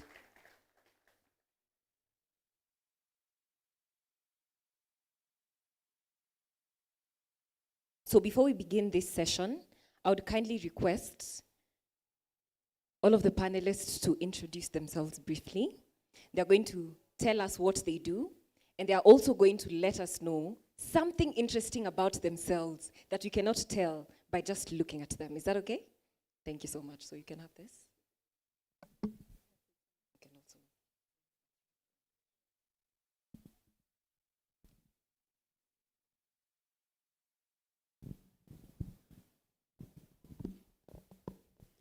So good afternoon. My name is Margaret Njao. As mentioned, I am a psychologist. I practice with an office here in Kilimani. We go by the name Cognitive Behavioral Therapy Kenya. And it's a privilege to be here and to join the panel, to be able to have a conversation. Something interesting about me. That one caught me off guard. Oh my, what could that be? Maybe that I'm an extrovert, but in such a setup, I could be quite nervous, but maybe we'll warm up with time. Maybe that's the most unique thing I can say about myself. But thank you. Hello, everyone and everybody here. Good morning again. I'm Khan. I'm a commercial counselor from Pakistan High Commission. Although I haven't any relevant degree related to psychology or have practice of mentorship, but with the passage of time, the Kenya made an expert out of me. However, I am pleased to interact with you people. Unfortunately, I have to go another meeting at 12 o'clock. After 15 minutes, I will beg leave. Thank you for your interaction. Morning, everyone. My name is Lucy Nondi. It's an honor to be here, first of all. I think the Easter is not really personal to me, but it's personal to someone I know. How many of you guys know Ian Nondi? Yes, so Ian is my brother. I hope I won't let the family tree down. I think he was your chairman or something. So it's an honor to be here. So as I said, my name is Lucy Nondi. I'm a fellow of the Institute and Faculty of Actuaries in the UK. I currently work for Jubilee Insurance as the manager of actuarial services in Jubilee Health. Previous to that, I've had a whole series. I think when the liaison person for Edwin Sifuna was speaking, I could just resonate to what you're saying because I've had a whole background in my career background is like very diverse. So I've worked in IT, I've worked in pensions, in regulation, and now I'm in insurance. So it's really an interesting journey, and I thank God for everything. Something that you don't know about me is I love dancing, and dancing is a way of coping with the stress of daily life. So usually when I'm stressed or anything, I'll just stand up, even if it's in my house, I'll just turn up the music and dance along. So that's one thing that maybe if you look at me, you wouldn't be able to guess. Yeah, so thank you, and I'm glad to be here again. Morning, everyone. I don't know if it's morning or afternoon anymore. What time is it? It's still morning. Okay, good morning. My name is Noeline. Short is Noel. So when I heard Noel and then the I was like, wait, hold up, what? No. So my name is Noeline. Short is Noel. I am the Global Supply Chain Planner for the Eastern African region at Pfizer. I am also the Operational Excellence Specialist for West Africa, East Africa, and South Africa, still within Pfizer.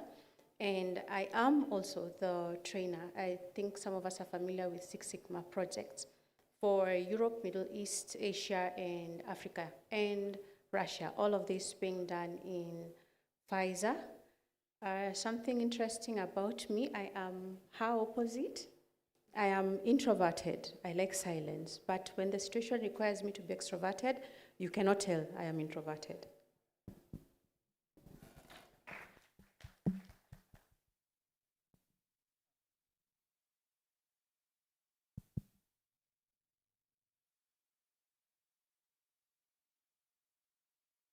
Hi guys, how you guys doing? Sorry, I'm a bit late. My name is Joel Chacha, and I'm the communications director at Portland's Communication. And what that entails is I'm in charge of curating and coming up with strategies for clients across Africa. And apart from that, also I serve in the board of the Marketing Society of Kenya, so I'm a board member there. I'm in charge of the marketing and the gala committee, and I'm also the chair of the expert panel at the Public Relations Society of Kenya. And I'm glad to be here. One thing interesting about me is I'm the 8th born in a family of 10 kids. And what that does is it has helped me really know how to deal with different personalities. I get along with everyone, and I'm an extreme extrovert. Is that what you guys were talking about? Yeah, and before I ventured into PR, I used to work as a reporter. Yeah, that's it.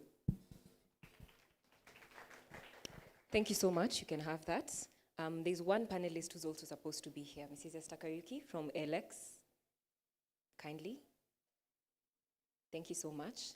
A round of applause as she comes forward, introduces herself, what she does, and one interesting fact about her. so that our panel is complete today. Thank you.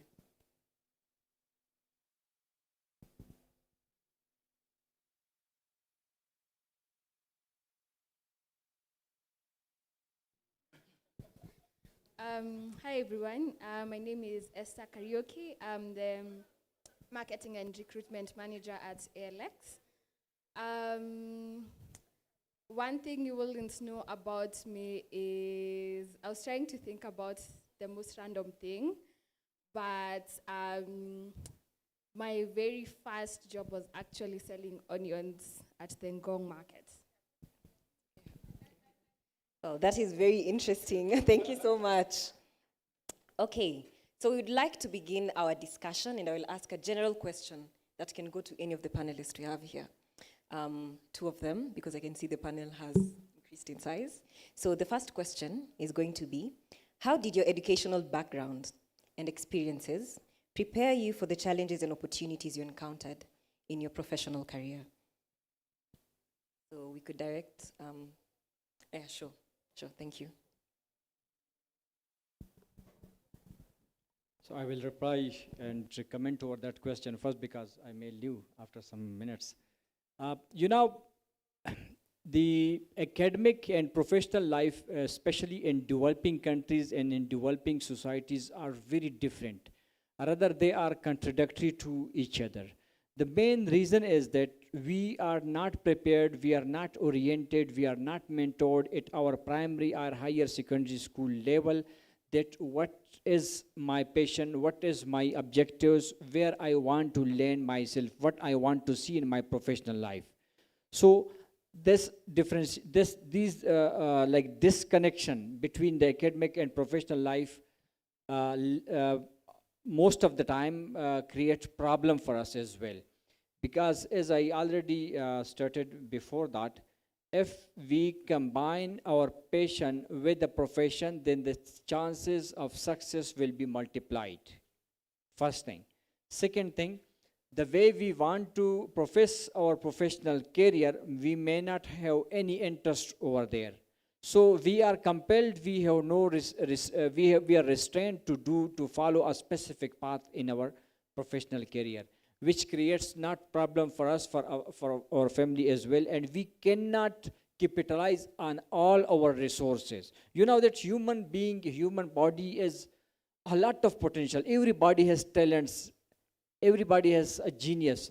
But the question is whether he or she gets a suitable and appropriate opportunity that such genius, such talents come into play its role as well for the benefit of the individual or not. This is the most important thing. Like, everyone can succeed. We in our academic career, we have the same teacher, same subject, same classmates, a similar financial and social conditions. But after 20 or 30 years, some of us reach to a very top position while some of us or a few of us lag behind. So what is the reason?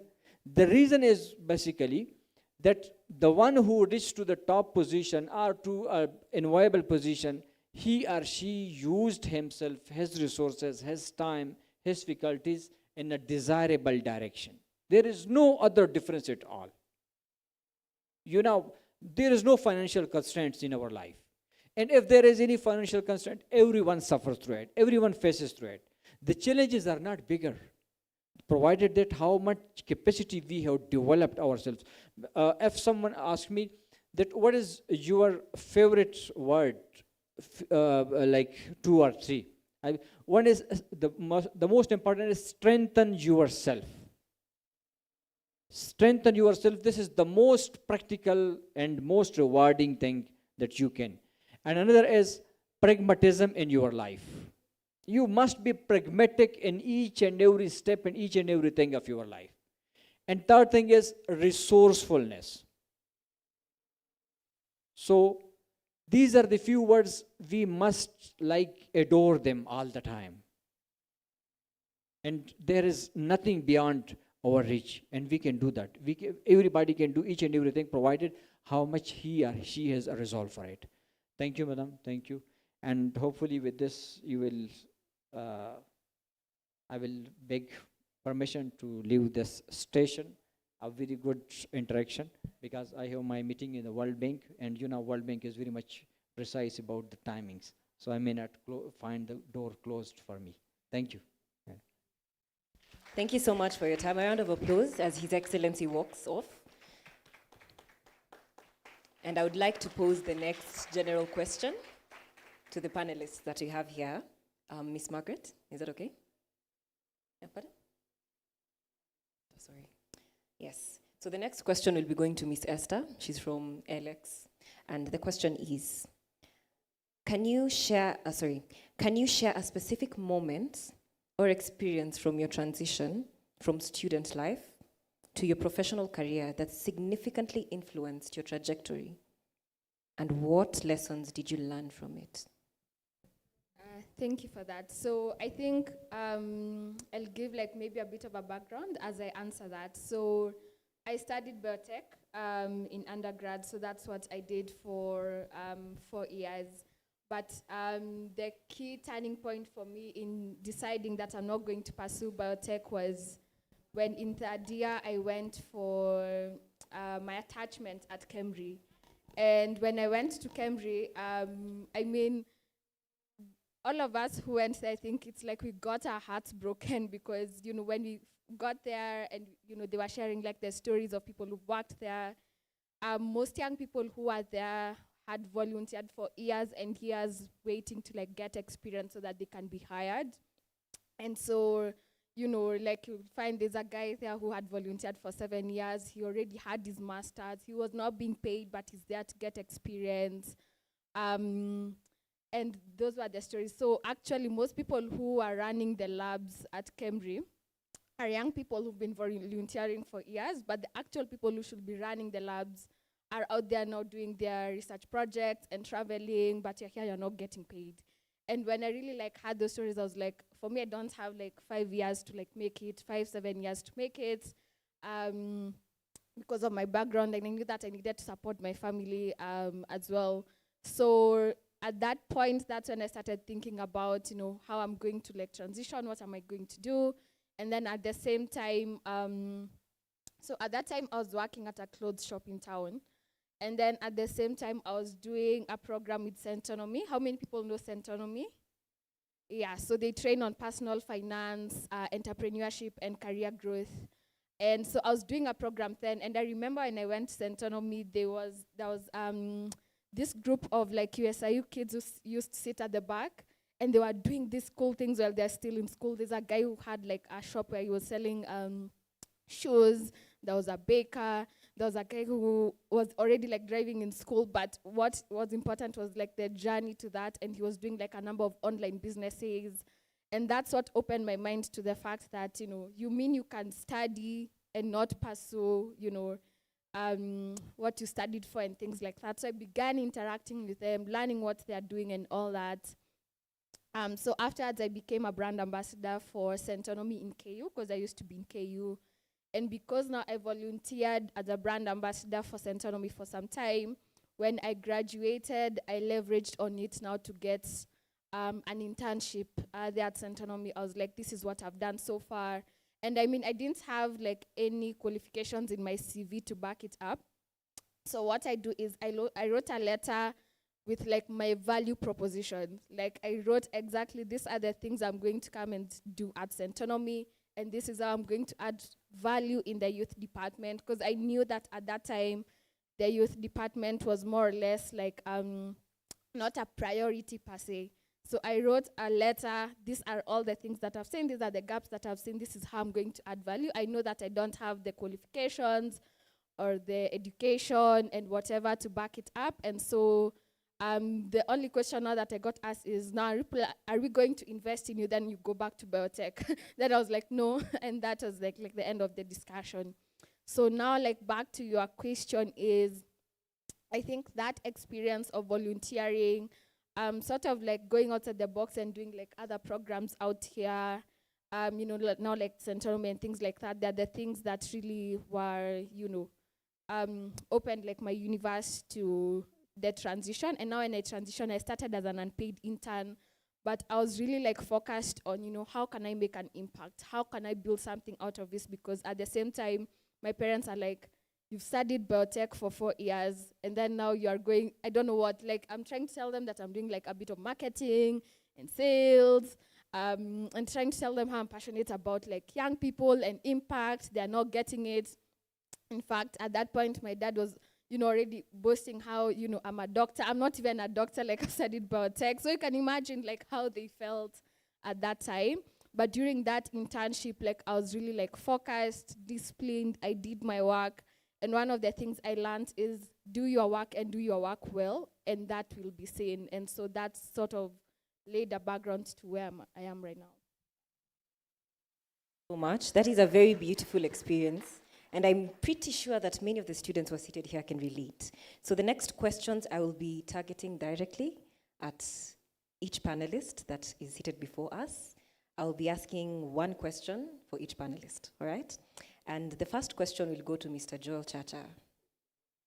So the question is, can you share a specific challenge you faced during your transition from student to professional life in the communications industry? And how did you overcome it? As you answer that, what advice can you give students aspiring to pursue careers in communications? Oh yeah, cool. I think one of the things, so I did journalism in my undergraduate. I majored in broadcast and minored in public relations at USIU, and I did my master's there in strategic corporate comms also. But one of the things, the problem is the journalism industry is very flooded. So when I was a sophomore, a lot of, just the same day, as we're having these talks today, we had a guest speaker who was the managing editor at KTN, Katuanzile, came to class, and back then, a lot of people would graduate and you asked, very few people are getting jobs. And the few that were getting jobs, a lot of organizations are looking for people with 3 years experience. Or you get 3 years experience and you're still in school. So that's when I ventured into PR. I went into KTN. So when Katuanzile came to visit as a guest speaker, I was very aggressive asking him stuff. I was very passionate about media law. Journalism is something that I've been passionate, so I've never changed. I'm not those kids who changed careers. So I've always wanted to do journalism from a tender age, from class 4. So I started the first publication when I was in class 4. I was a school captain, so I used to talk to a lot of people every day, both in school, in primary school and high school. So when I was at USIU, I figured then, if I wait for all of us to graduate, then everyone there was competing against me for the same slot. So then when Katuanzile came, I was very aggressive asking him questions. Then immediately after the talk, he said he wanted to meet me outside the auditorium. We met, then I started my, it was reporter trainee at Standard Group. So I did work there. By the time I was graduating, then I had that 3 years experience. But the problem also is journalism is one thing that I'll tell you all. I don't know if most of you are journalism majors, but it has to be passion. So if you're out here looking for money in journalism, then you won't get that. So you have to be passionate about it, and then talent. So if you're passionate and you're talented, then that's what creates a genius. But if you're after money, you'll be frustrated. So the pay in the media industry is not as good. So I married when I was pretty young, and the salary I was getting at Standard Group couldn't take care of my family. So that's why I decided to venture into PR and try and see whether I could move up the ranks. So if you're someone who's trying to venture into, I don't know what you guys are doing, your majors, but you see, whatever major you're in, a lot of organizations ask for experience. So where are you going to get experience? So at that time, I used to work at USIU Radio. But, when you have people, one of my nephew is also at KMC. One of the things I told him, because actually we share names, so it's also called Joel Chacha. So Joel Chacha is my grandfather's name. One of the things I told him to do is to start a YouTube channel. So start a YouTube channel where you record, do your stories, do your features. So the day when you go for an interview, you have a portfolio to show. Because, one of the things I took him to one of the newsrooms and I asked him for his portfolio. Then what I used to do every week, I used to check his stories. So by the time he went to KTN, he had done so many stories. So when people asked him, can you report, can you do this? He said, yes, I have a YouTube channel. So those are some of the things that you need to be proactive about. If you have a portfolio that you can show, you can stand out. How are you going to stand out against all of you guys are competing for the same slot. So how are you going to outweigh anyone else in your career? So even currently at where I'm in PR, but I realized that a lot of PR guys were working in silos. So you'd find marketers would come up with a campaign, we'd be rolling out a campaign, then PR is always pulled in on the last end or the tail end of the campaign when they want to launch. But even marketing has changed, it has morphed. Right now we're talking about progressive advertising, so there are a lot of stories you can get. But if you're not in touch with what marketers are doing, and that's why I joined the board of MSK to find out, how is marketing changing and how can we plug in. So that also gives me an edge because you have to always be ahead of your competition. It's one of the things that I've realized, also being a minority. I'm from Korea tribe. Us guys always strive to try and stand out. You're doing a really good job. You've talked of aggressive and passion. That is beautifully encapsulated in your... You guys, you're not even clapping. Eish. And majority of you guys are communication students here. Thank you so much, Mr. Joel. The next question is going to Miss Lucy. Yes. And the question is, if you're taking actuarial science, pay attention, kindly. Actuarial science is known for its rigorous academic requirements. How did you manage to transition from academic studies to practical application in the actuarial profession? Okay, wow. So how many actuarial science students are here? Just by a show of hands. Okay. No one? Okay, so yeah, I'll try to be as general as possible, so I won't go into our jargons and everything. But so actuarial science is the study of risk, and we are taught to analyze, so identify, analyze, assess, and mitigate risk. And so as actuaries, even when I was joining Jubilee, when I was working in the regulator, we are told we are solution providers. And that's what the world needs right now. We don't, like right now, if someone approaches you, I was listening to some other presentation where some people were telling, it was a similar sort of setup for students, and people were saying that people don't want to be approached to, I need a job, I need an internship. If you come up with a solution and you say, okay, I've thought about this, I've thought about maybe how ESG is going to affect maybe pricing and insurance or something of the sort, then that's a solution that you're willing to present to your future employer. And so as actuaries, we are always enforced or encouraged to be solution providers. So looking at the various statistical and mathematical techniques that you're taught, right from how to calculate a loan, how to set aside reserves, how to do pricing, it's giving you techniques to be able to, to be able to deal with or to be able to use them in your career journey. So looking at my own journey, as I had mentioned, I've worked in IT, so that's like the first, my first job. And through that, I was able to understand the end-to-end process, because the IT firm was mainly providing software solutions to insurance firms. So I got to work in various markets, not only the East African market, but I was able to work in the West African market and understand their issues, understand their needs, understand their processes, same as the Southern African market. So through it being a Pan-African solution provider for insurance firm, I was able to understand the end-to-end process of how an insurance company works. And I was able to use what I've learned in pricing and reserving to be able to provide a solution or design that software that can be able to resolve some of those manual processes that are currently being done in the insurance world. If you now go to working now in the regulatory sector, it's the same thing, looking at how treating customers fairly in the insurance world. Right now, we know the insurance sector hasn't really penetrated as much. People don't really grasp the insurance segment as maybe the M-Pesa or the banking. Because you see, banking is, if you deposit 1,000, you have that 1,000 tomorrow. And if you come there a week later, you'll still have your 1,000. But insurance works differently. And that is where, as actuaries, we tend to deploy our services mostly in the insurance field. So if you look at even the regulation sector, I was able to understand how a product can be able to use that knowledge to be able to see is a product achieving that aspect of treating customers fairly, going into that market niche that is able to understand what are the customers' needs, and so on and so forth. If you look at now here where I'm working in the insurance field, it's the same thing, applying your statistical techniques to be able to solve some of the solutions. A good thing is that I think my friend Njiru is working on it right now in the health sector.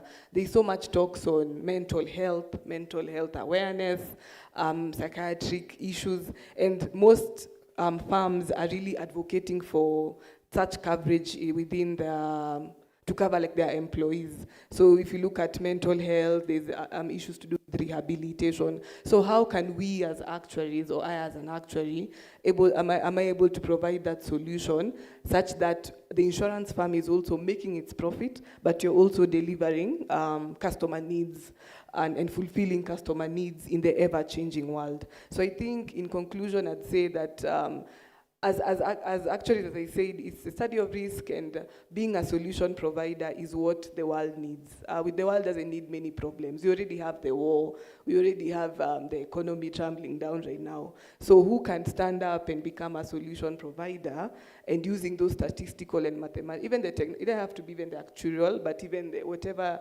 everyone is learning, you're being taught or you're being equipped the techniques that can be able to provide a solution somewhere. So yeah. Being a solution-oriented is the main goal. Thank you so much. I have learned how actuaries can be applicable in so many fields. I never knew that. That is something new I've learned today. And building on mental health, you just mentioned, I'm moving on to Miss Margaret. And I would like to ask, can you discuss any experiences you've had working with the Kenyan healthcare system, collaborating with other professionals to provide holistic support to clients with mental health concerns?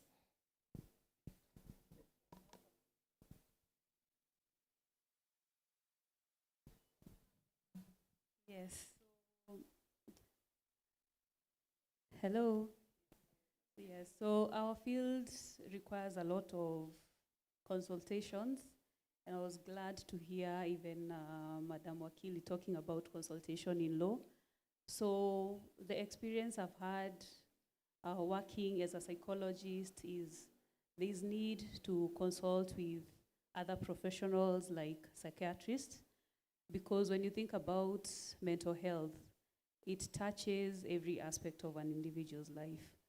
There is the physical aspects where we talk about psychosomatic illnesses. I don't want to, scare anyone with terms, but when you talk about soma, is the body. So sometimes because of psychological issues, people tend to experience also body illnesses as a result of psychological issues. So when it comes to that, as a psychologist, you need to support the individual by referring them to general practitioners or doctors to support them in the different areas. Because as a psychologist, in as much as we want to support individuals improve their day-to-day functioning, you also want to make sure that you're working with an individual who is not in pain, especially physical pain. Yeah, there's also the mental breaks. So you also want to sit with an individual or journey with an individual who can be able to sit and be able to have a conversation. So because of that, we also now work with psychiatrists, doctors. So the psychiatrists are medical doctors who've specialized in mental health, with mental health. So the same thing we say, if symptoms persist, you seek medical attention. So for most of our clients who are having psychological issues, every psychological issues occurs in a spectrum. So if you're talking about anxiety, there is low anxiety, there is moderate, there is severe. So depending on where the individual falls, once you do the screening and assessment, you can decide through a conversation with the client, because also ours is to advocate, and the client is the one who makes the decision. So you can recommend psychotherapy alone, or you can recommend the client being able to seek medical attention, so you refer them to a psychiatric doctor. So I think basically that's what I'll say. Also, this is also with the knowledge that most of our mental health issues require an integrated approach. So there is psychotherapy and then there is treatment. So because if there is need for treatment, then you would need to engage other healthcare providers. So that is what we do every day. As I said, I'm working with an office called CBT Kenya. One of our offices is on Mudangari. I don't know how many of us have heard of the Chiromo group of hospitals, but that's where one of our offices is based. So we are there as consultants, so we work very closely with the doctors who are there. So, and we do that on a daily basis. Thank you. Thank you so much for beautifully highlighting how important mental health is. A round of applause, guys. And now I would like to give the final question to Ms. Noelin. And this goes on to supply chain management. We have already talked about having technical experience and how important it is. And so the question is, supply chain management is a field that requires a blend of technical expertise and practical problem-solving skills. How did your academic background prepare you for the demands of your role as a supply chain planner? Alrighty, so I studied maths in campus, JQuat, Juja boys. I hope the gender ratio has balanced out by now and they are no longer Juja boys. When I joined, I had no idea what the application of my undergrad in real life would be. So that was the technical bit of it. There was, and I think the guys were doing actuarial and statistics-based courses will understand this. There was calculus 1, 2, 3, 4, up to 9. There was ODE, operational differential equations, preferential differential equations, a lot of math. That was the technical bit of it. And I had, again, no idea what the real life application of all these mathematics was about. And I remember the first calculus class we had, the lecturer said, we are going to learn how to, the answer to 0 divided by 0 is not 0. A number divided by 0 is not 0, it's undefined. And it's an 8-step process. And it will come to the exam and it's a 5-mark question. And I remember thinking, anyway, why? What's the application of this knowledge? And that was the technical bit of it. Now, transitioning into the career life. I'm a Christian. So everything I say, everything I do, you'll hear me give credit back to God. Again, no idea what the application of this degree is, because I was like, am I going to KEBS? Am I going to, where am I going? And I remember praying and saying to God, I just want to learn. Take me to a place where I'm going to learn. Whatever gives, just I want to learn. And I went into Nairobi Bottlers. That was my very, very first job. And at this point, I think I need to mention that there is no end to being a student. I understand what you mean by the transition from a student to a professional, but I need to point out that there is no end to learning. It's a continuous process. And there is no umefika, you have arrived, as far as being a professional goes. I'm going somewhere with this story. So, application of all of this, joining Nairobi Bottlers, I started off in the supply chain department and did a lot of project work. I have forgotten part 2 of your question. What was part 2 of your question? Well, it's okay. The second part of the question was, how did your academic background prepare you for the demands of your role as a supply chain planner? Okay, so I am back to my story now. How did it prepare me? So, walking through, and even now, I think the best example I can give is COVID. One of the things we were taught in school are the different statistical models, linear regression, seasonality, exponential smoothing. There's like a whole list of 42 different ones I look at on a day-to-day basis. And what this does is it gives you an understanding of market dynamics, how demand plays out in real life, not the one you read in books. You just see a line going up, or down, down, down, down, down.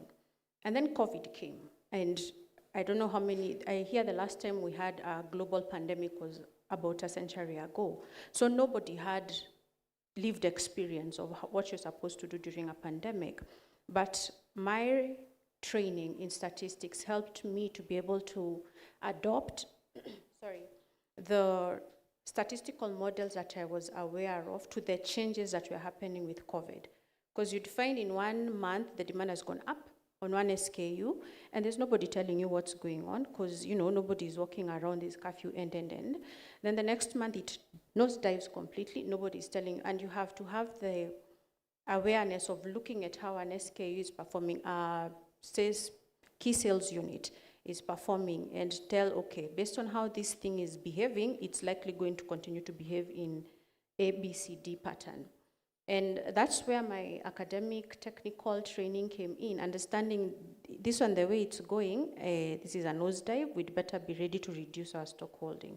This one, the way it's going, this is a takeoff, we'd better plan on how to bring in more stock than what we thought we would be able to consume. And also having the awareness of understanding, okay, the infection rates are beginning to decrease. How do we now begin to get back the balance and get a sense of normality or return back to normal as far as the demand landscape is concerned?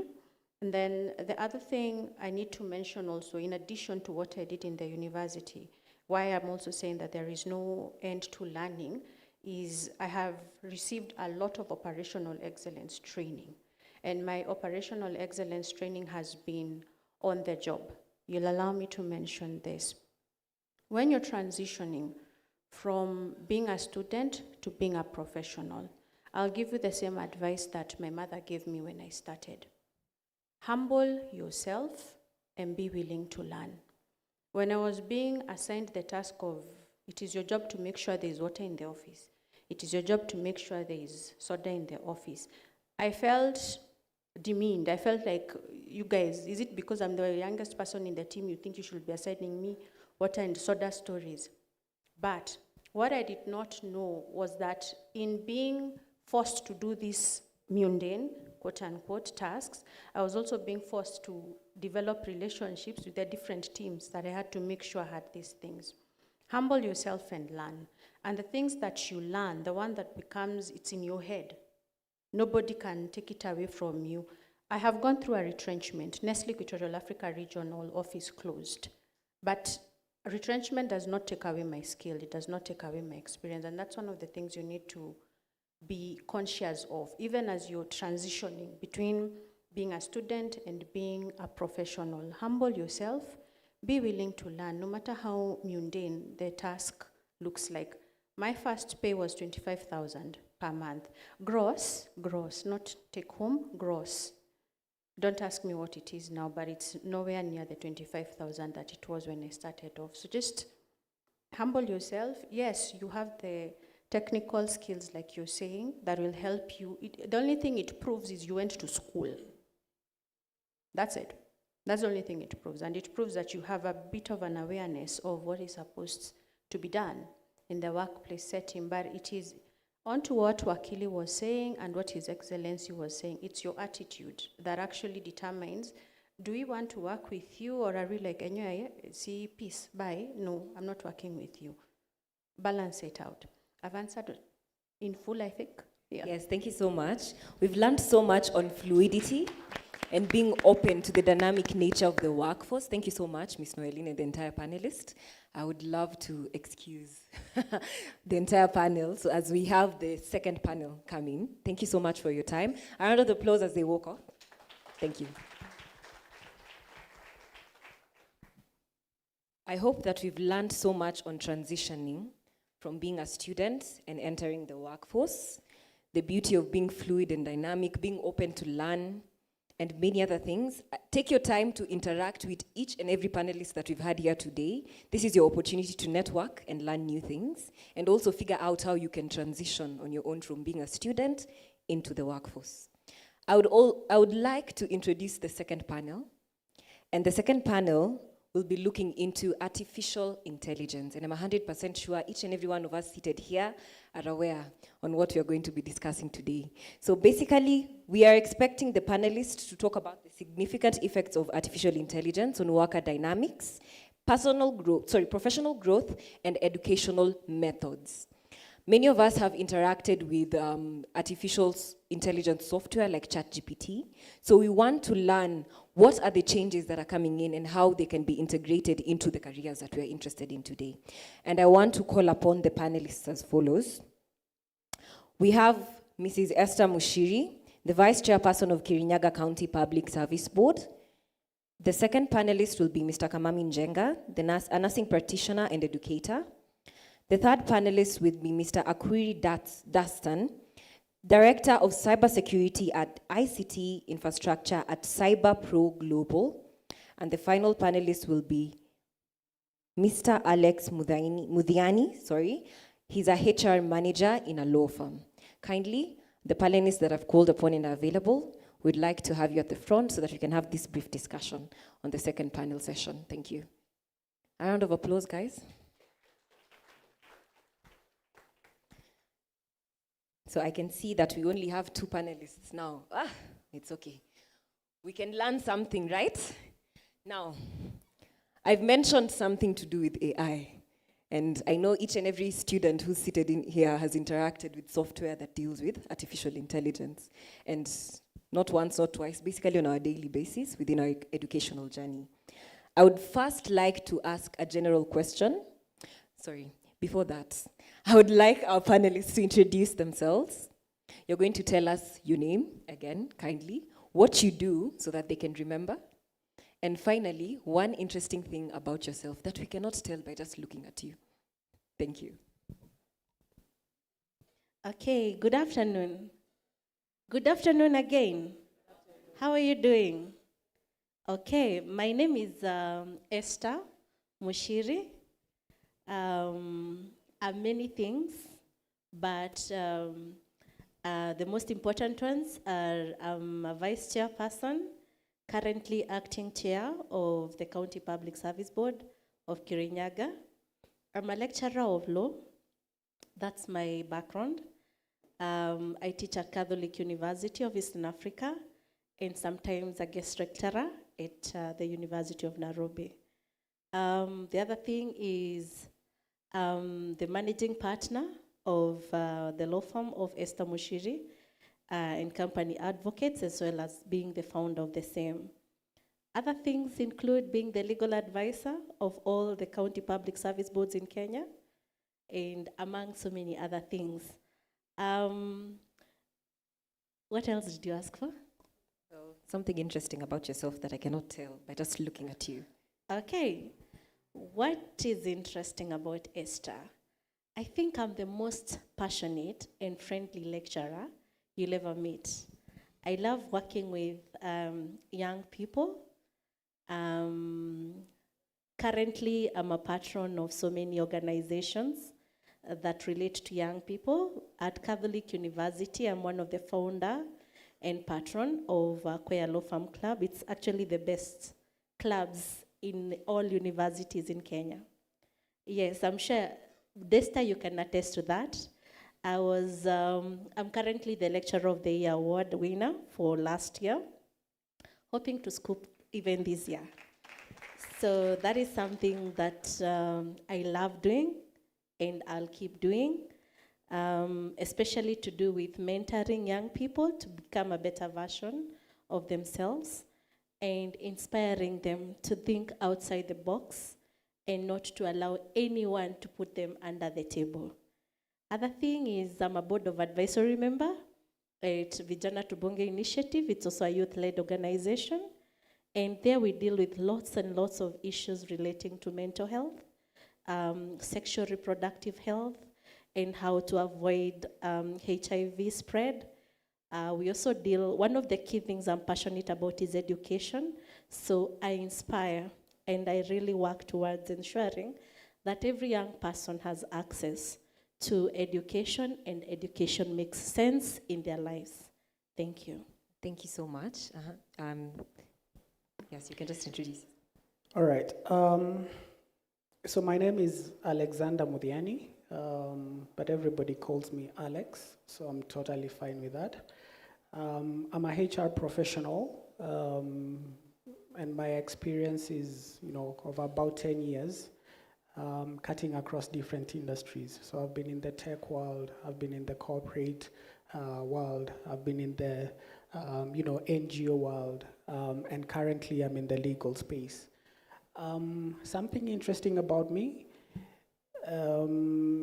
today and every other day of the week, you'll find me in the office in a suit, but on a weekend, you'll find me somewhere on a track because I'm a speed junkie. So I'll be racing somewhere, just having a lot of fun.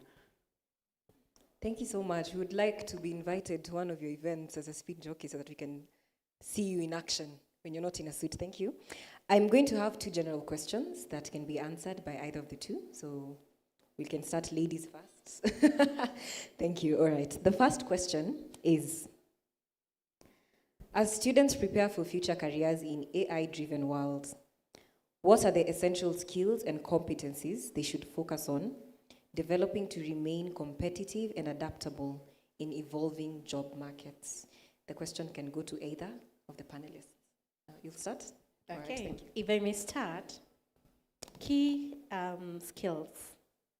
First of all, one of the most important or key skills, I call them soft skills, which include communication skills, interpersonal skills, being able to work well with others, that is teamwork skills, being able to lead a team, that's a key skill in the world of AI. And leadership includes also being able to lead yourself, making decisions and being able to move yourself when no one else is watching. Key competences, one is being a very creative person, being a creative and critical thinker. You try to figure out things before anyone else is able to figure them out. That is very important. Another one is, as a competence, is IT skills.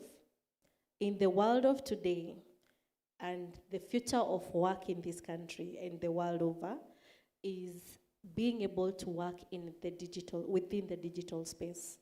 We've seen a takeover in the career industries where human skills, human performance, human brains, and its performance can be replicated by internet. So being able to be a very creative person and able to operate in the digital space, I believe is a key competence especially for the young people. Yeah. Thank you so much. Mr. Alex, I would like to ask you, how can educational institutions leverage artificial intelligence technologies to enhance students' learning experiences, personalize educational pathways, and equip students with the necessary tools and knowledge to excel in their chosen fields? So I think for me, just before I answer that question, I think I would go back just to add on a little on what Esther said, especially when it comes to being, very familiar with technology at the moment. And that brings me to my answer. But when you look at the kind of skills that people are looking for and that will help you thrive in this environment today, you're thinking about technology because we're speaking about AI. Now, when you look at that, you could say that you're not a techie, so you're not going to bother with, any technical skills, but they're very, very important right now. So just by a show of hands, how many legal or law students do we have in the room? Good. All right. How many of you probably, have done a certain programming language? Great. We have one person, Eileen is here as well.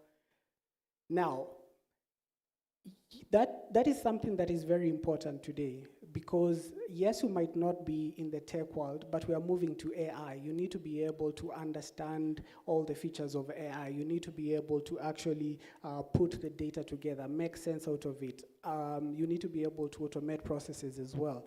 Now, people are actually doing different languages just to be able to bridge that gap. So you'll find people doing Python, people doing Java, people doing R, and basically it's because AI has necessitated it to happen.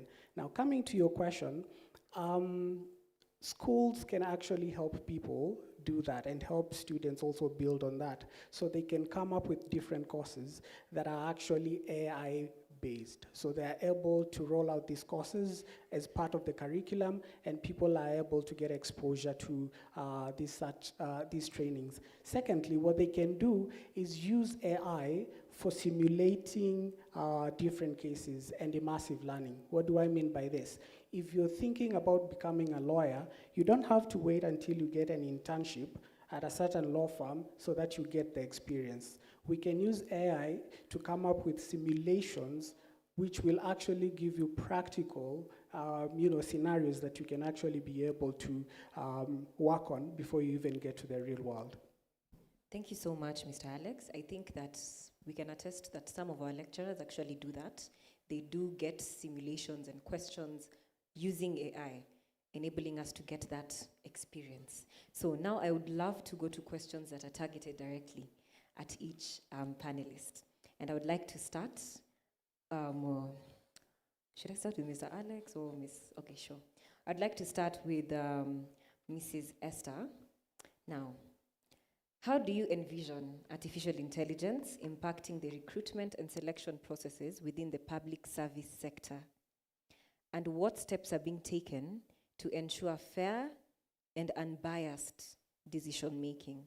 So many students here would love to come and work within the public sector.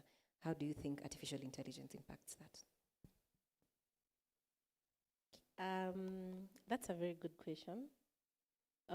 Especially something that should be factored in for adoption in the public sector, Bwana Alex. That is something that is quite, it would restructure the conversation on employment in the public sector, especially where there has been instances of corruption and nepotism in employment.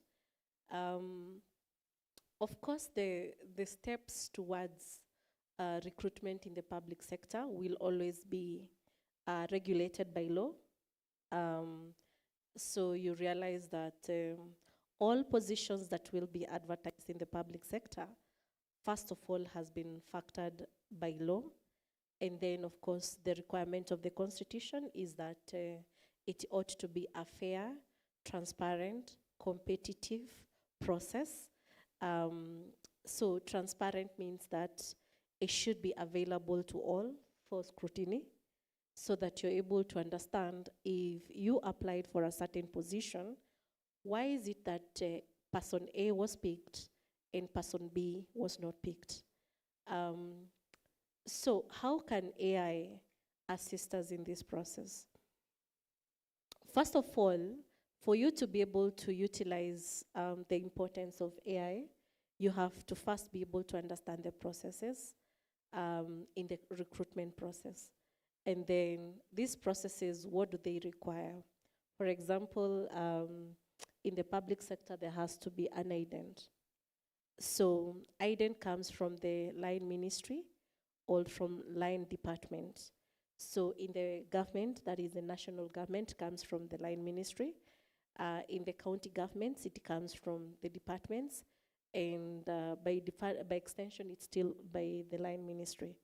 So, and it has to be factored through a need basis, a need analysis, that there's a need for a specific skill or need for specific competence in a specific department that prompts the requirement for the hiring of a particular person. So that means that if we are to utilize AI, then AI must be aligned or must be able to pick the key competencies that are being sought by that line department or that specific line ministry. Then from there, it also has to have a budget approval. So AI, and I know that is possible, by the way, I didn't say, I'm also the patron of Ajira Digital Program in Kwea. So been able to do a lot of trainings relating to what Bwana Alex is talking about. So through technology, you can be able to factor in the budgeting process of the entire framework. Say if it's the government, we have the entire budgeting process captured through technology. So that now when we're talking about a budget approval, a budget need and a budget approval, so AI picks that as well. So the approvals need not now to be communicated in a manual system, but literally through a technological process.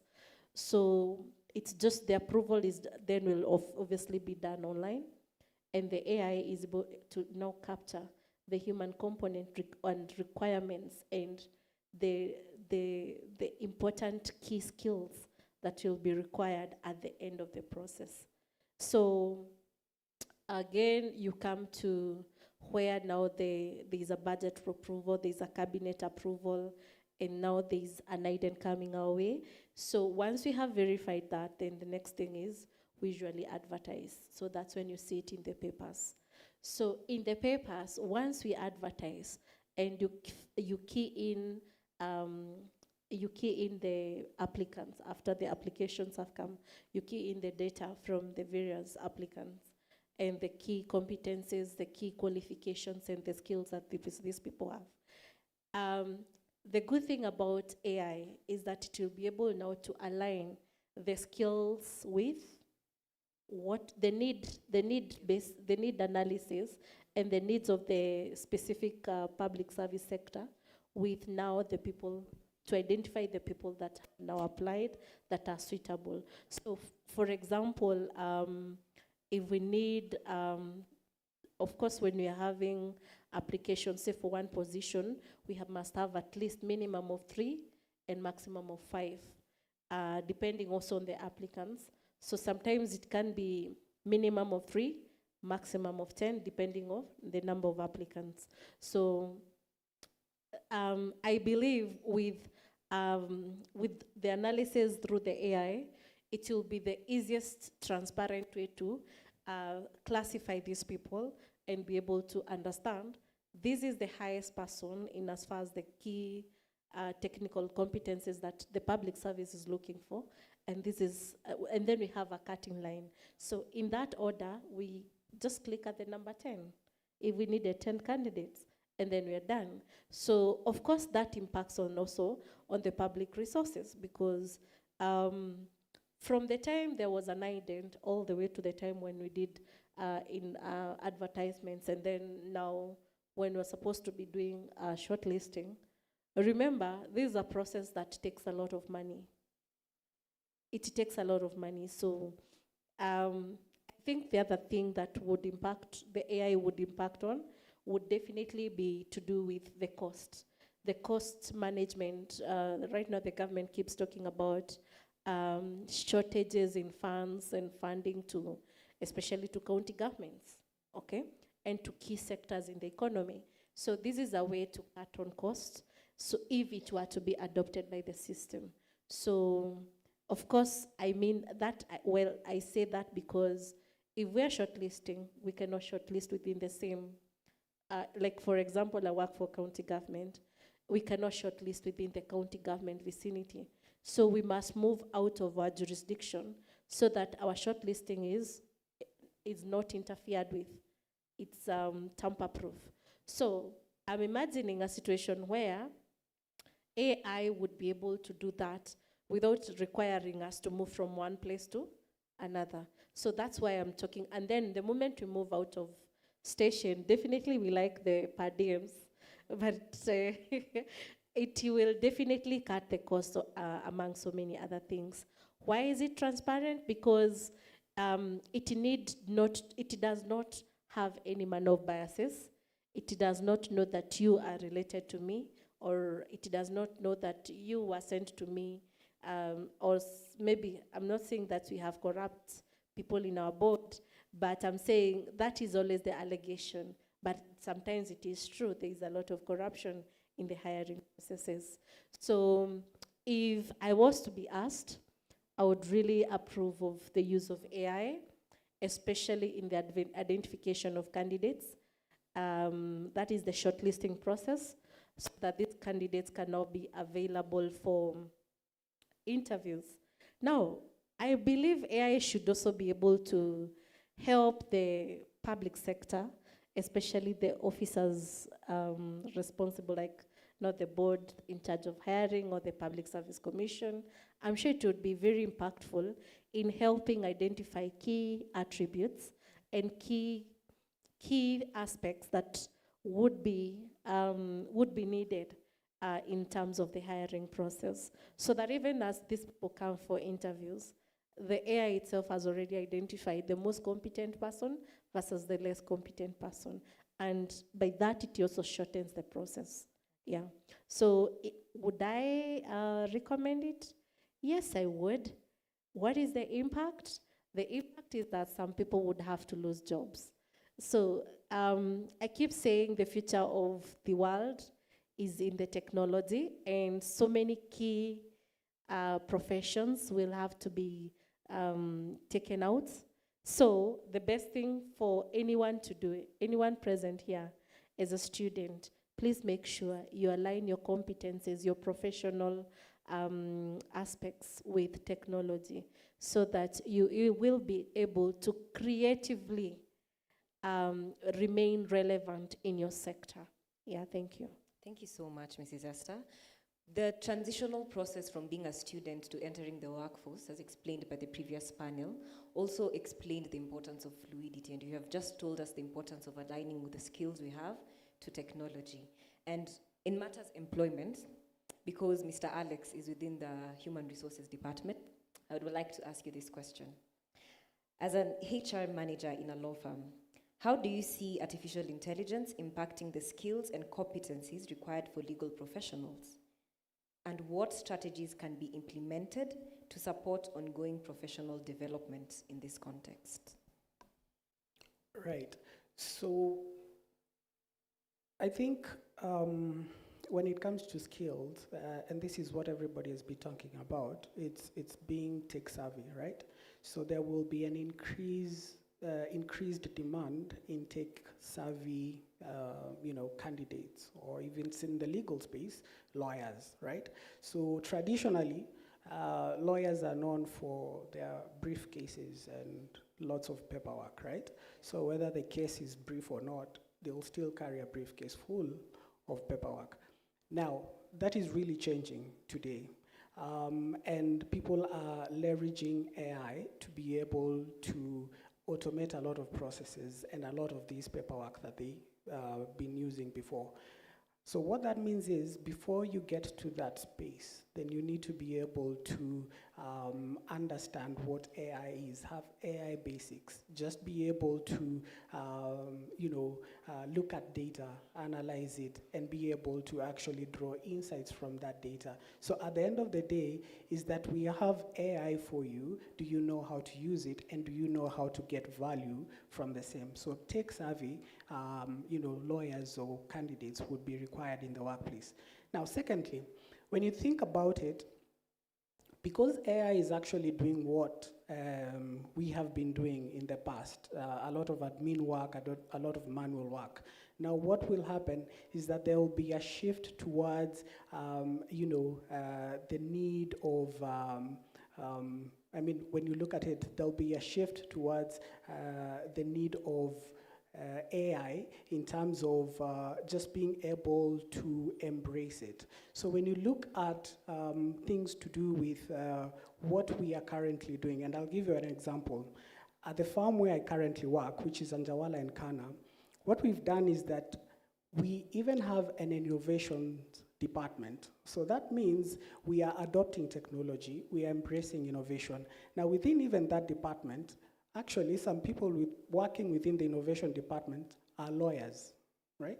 So this is someone who is completely with a different educational background, but because we have the need of AI and technology, and we have a need of someone who understands what our business line looks like and what our clients are looking like and are looking for, we need someone to be able to actually leverage technology and support us to be ahead of the curve. So looking at some of those things that we are doing, we actually are coming up with different AI tools just to drive effectiveness and efficiency. What that means is that we need people who are able to do that. Now, we look at things to do with discovery. We are using an AI tool in terms of discovery. This is looking at what our clients facing, what are the challenges, what are the issues, how can we actually resolve them. An AI tool is actually helping us to do that. When you look at drafting, whether it's a contract, whether there are submissions, we have a tool that is actually doing that. At the end of the day, it's the individual or the human being who's actually going ahead to give the advice to the client, but they need support of AI tools. When you look at review, if you give someone, whether it's a senior partner or whoever, a contract that is 90% well done, that lessens the time that they're going to take to review any document they have, and they can focus on strategic things. So looking at those things, in addition, we're even coming up with our own, GPT. And that means that it has our own database. We can mine data based on our own experiences, situations, matters, transactions, and that way then we are able to be better and more efficient and effective in the way we actually deliver services to our clients. Thank you so much. That was very insightful. And I'd just like to give one last question that can go to either of the panelists. Ms. Esther did mention about the possibility of artificial intelligence resulting to the loss of some jobs. And I'm pretty sure that so many people who are seated in here have always wondered, why am I studying, and at the end of the day, artificial intelligence is going to take up what I want to do in the future. And it's moving very fast. At the moment, we say that we're in the fourth industrial revolution, and artificial intelligence is at the forefront. So what can you say to assure these aspiring students as they want to get into their future careers that you can actually use artificial intelligence to complement the skills you already have?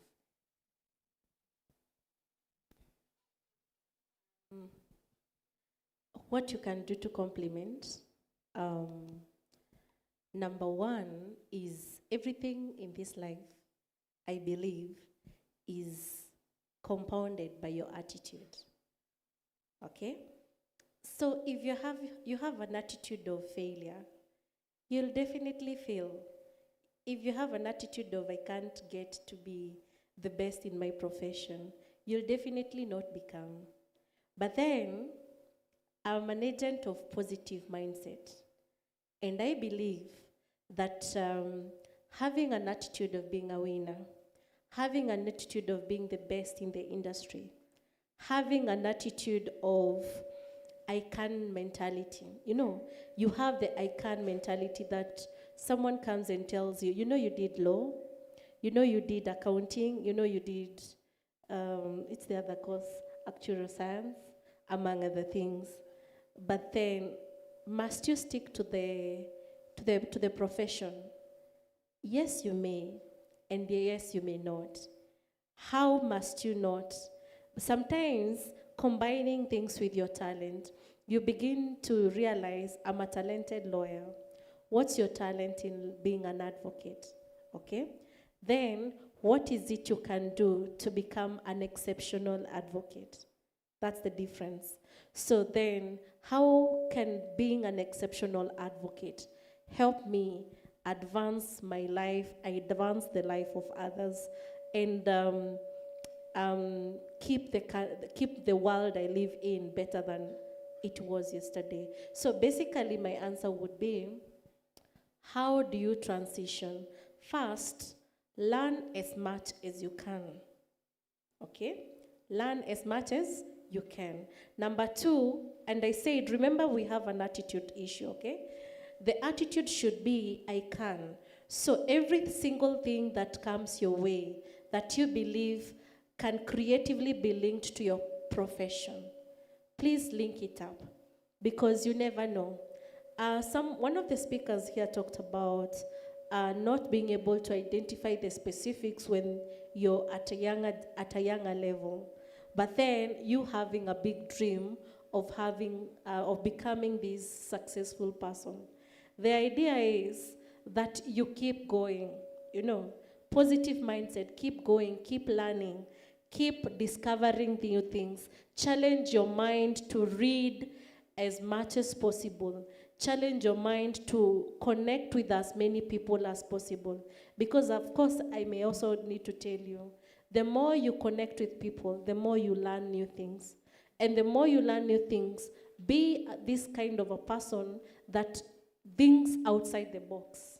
When everybody else is confined in this room, assuming we are all here, right?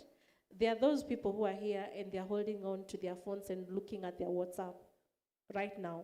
Then there are those people who are here listening to us and then thinking, I am good at this and this. I'm a good orator. How can I combine being a natural science student and being a great orator? Those are the things I'm talking about, okay? Don't settle for less. That's the other thing. Don't just stay there and say, you see, they've taken all the jobs in the world, so no. I need to tell you this. Sometimes as young people, you may not be able to get the job you wanted at the beginning. But while you wait for that job, the question is, what are you doing with yourself? Hello? As you wait for that, as you wait to graduate as Daystar University students, what are you, besides attending classes, what else are you doing with yourself, with your life? Okay?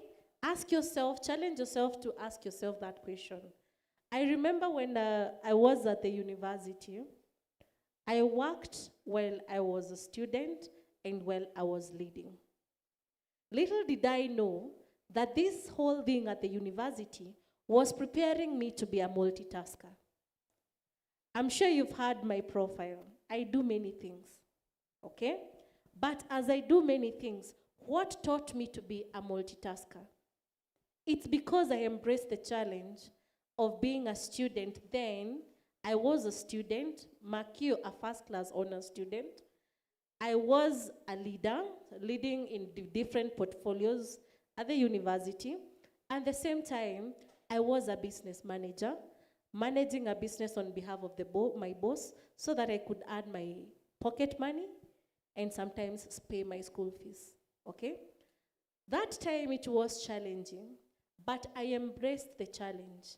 But the challenge helped me become the person I am today.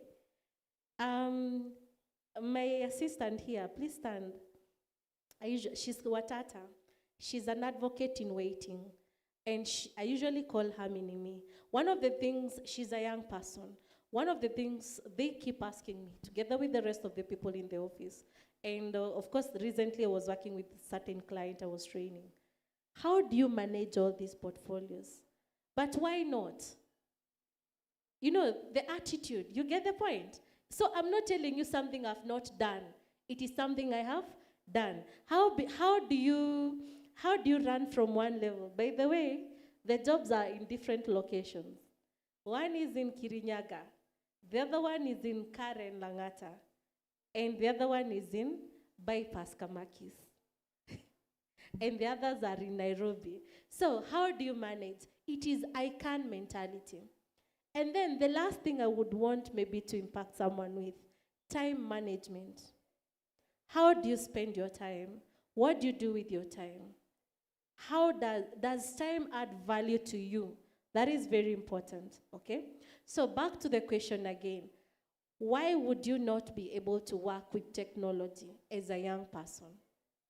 If you have an I can mentality. I can mentality will help you take advantage of this time you're at the university to learn or embrace digital skills, to learn the art of coding, to learn the art of developing websites,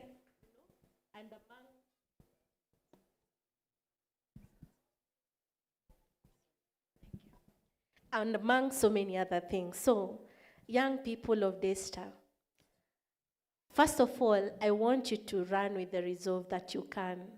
You're a young person, you're brilliant because you're here at the university. Change your attitude. Stop saying that there is no jobs or there are no jobs, and start looking at what opportunities are there in each and every industry. If you're a lawyer, Alex, I'm sure you're doing so much in your law firm. There is so much that lawyers can do. First of all, lawyers are so much challenged with technology. How about you develop softwares and apps that will help them run their law firms efficiently? You're a lawyer, but a lawyer that does softwares, a lawyer that develops apps, a lawyer that works with AI, different versions of create your own AIs. He has talked about ChatGPT. That is the creative key competences that I was talking about. Be creative enough to identify a gap in your industry. You don't have to run into another person's profession so that you can become settled at work, no. I have one of my best students, one of my mentees, he's Benaya Wepuda. Benaya is a law student who is currently a millionaire, hopefully to become a billionaire, and who took up my advice with the I can mentality. He's yet to graduate with his degree in law, but Benaya has become one of the best IT minds we have at the university. So how about all of you challenge yourselves to embrace something new that can creatively impact your career within your profession? There are so many gaps in each and every profession that you can identify and run with the gaps, whether you're still a student or even after school. Thank you. Thank you so much, Mrs. Esther. Mr. Alex, anything to say? Yes, just very quickly. Esther, that is very comprehensive. Thank you so much. Just to say that just because AI is here, all hope is not lost. We are not going to lose our jobs, right? Now, you mentioned about the Industrial Revolution. Think about it. Back in perhaps when, 1760, they're about 1860, right? 1840, 1860, when actually there was a transition between hand production to machines, right? And that is when we started having a lot of machines come into our world, and we started using machines to actually make processes more efficient and more effective. But what happened? One of the biggest industries, which is the textile industry, actually took the biggest chunk in terms of machines. Now, all production in textile industry has a lot of machines. Now, when you look at the textile industry again, it is one of the highest, employers in terms of numbers when it comes to, the people that they're employing. So what does that mean? It means that in as much as we have new technology coming in, we still need people to actually work with this technology, to actually complement this technology, to actually be able to improve this technology. Now, this is just another phase whereby we are having AI come in. Just the same way we had tractors coming into our world, and we are still working with those tractors to cultivate land, to do whatever we need to do. So this is just another phase. That means that in as much we are having AI, we are not going to lose our jobs. The most important thing is remaining relevant. And you can only be employable if you actually embrace technology, if you embrace AI, and if you are able to work with AI. Thank you so much. This has been a very wonderful panel discussion. I'm sure so many students can relate on AI. I want to thank our panelists for being very comprehensive and the words of wisdom they have imparted within those few minutes that we've had this panel discussion. I'd like us to give them a round of applause as they walk off the stage. Thank you so much. Thank you so much. I believe that we have all learned something new. Take your time, get to know all the panelists that we've had here, network with them. This is where you're going to get your internship opportunities. This is where you're going to be mentored by amazing ladies such as Mrs. Esther. You've heard she has so many mentees. Take your time, get to know them. Thank you so much.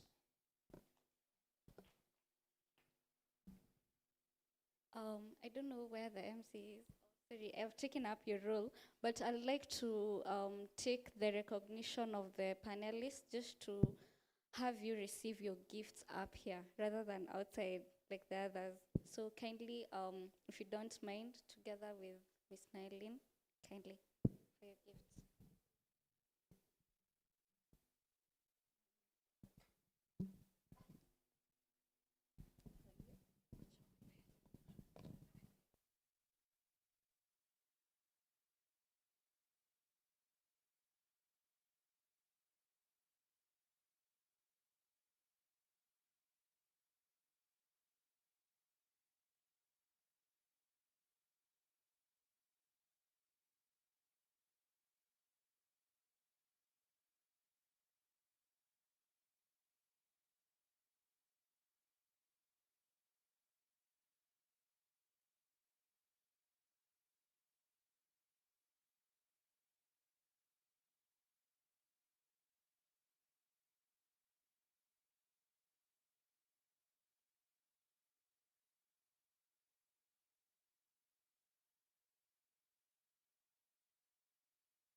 Thank you so much. A round of applause for the panelists again.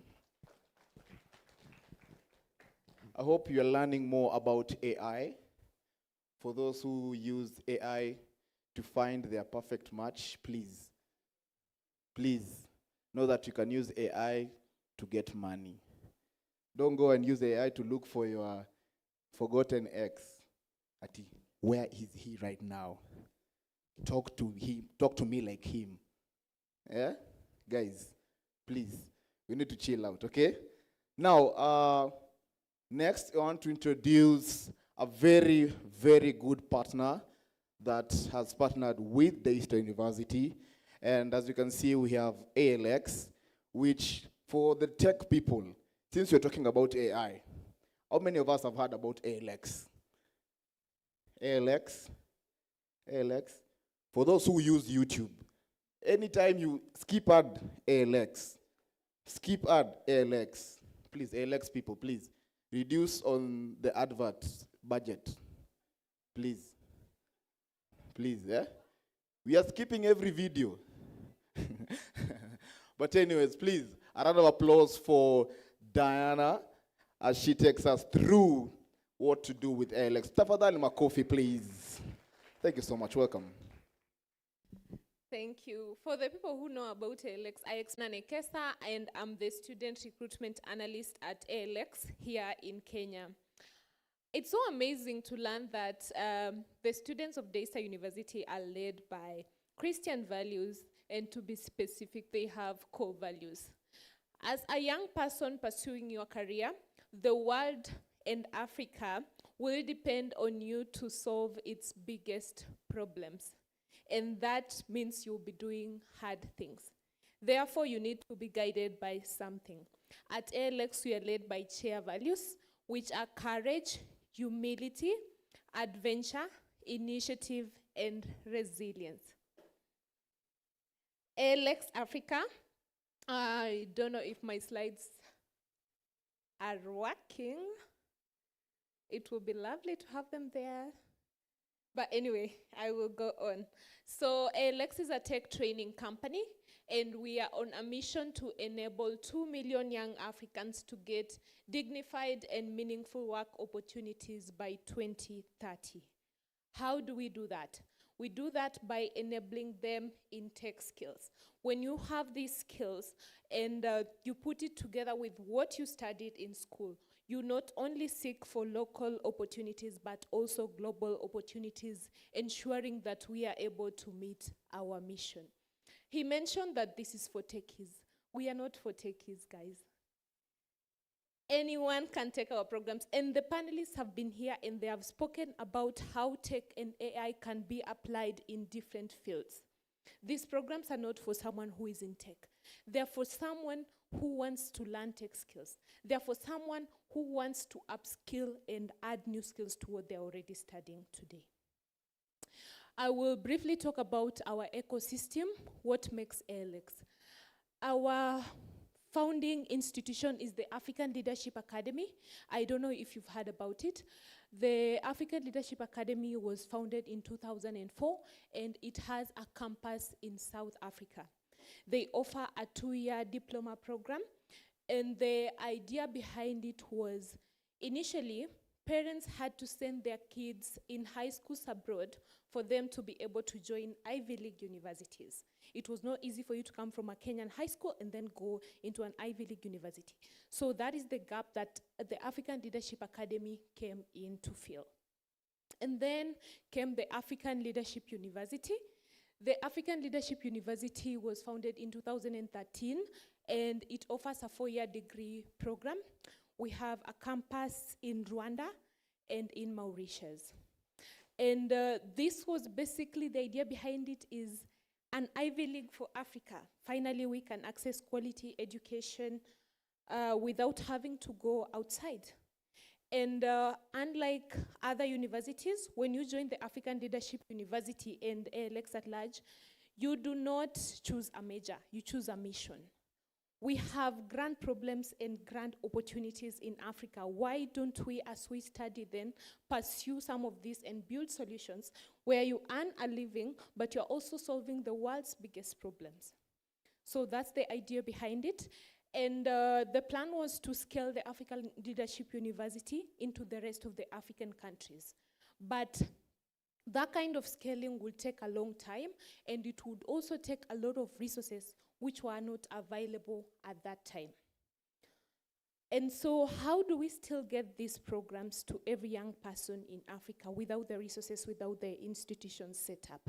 That's when ALX was founded, so that these programs are offered to you online at the comfort of your home or your school. You are able to take the programs. The fee has been waived, and also the program is shorter. Instead of doing the program for 4 years, you get to do it for, the longest program is 13 months. You can do other programs for 6 months. You can do other programs for up to 6 weeks.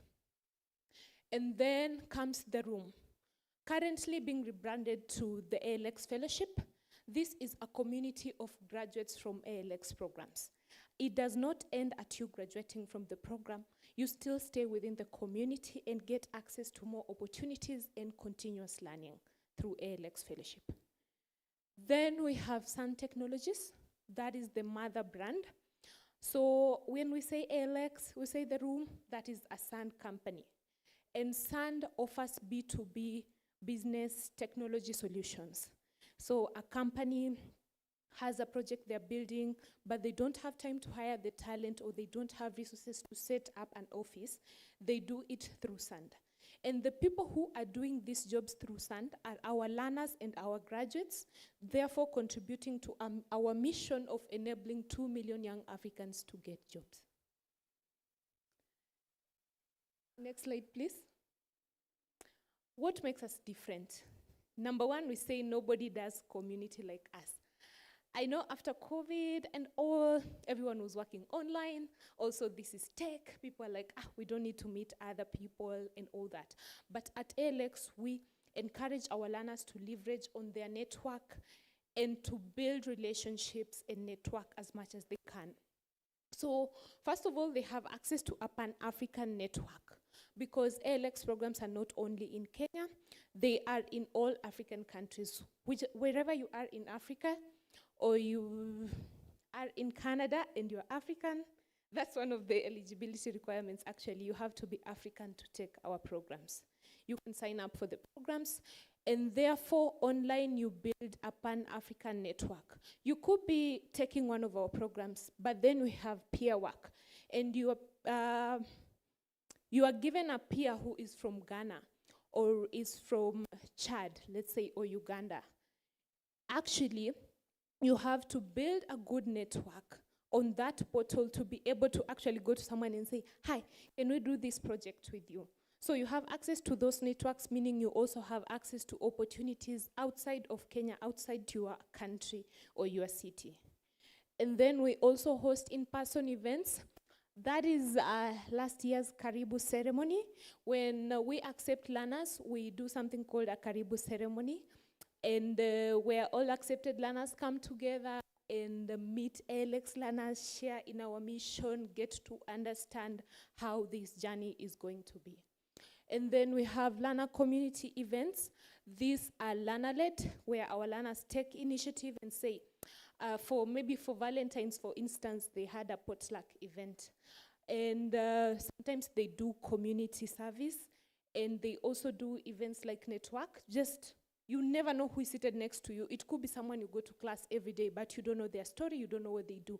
So network and get to know them better as well. And then we have fellowship community events, which are led by fellows. Next slide. The other difference is our programs are rigorous. And this one we're gonna tell you for free. There's a time on Twitter where people are saying we offer pressure as a service.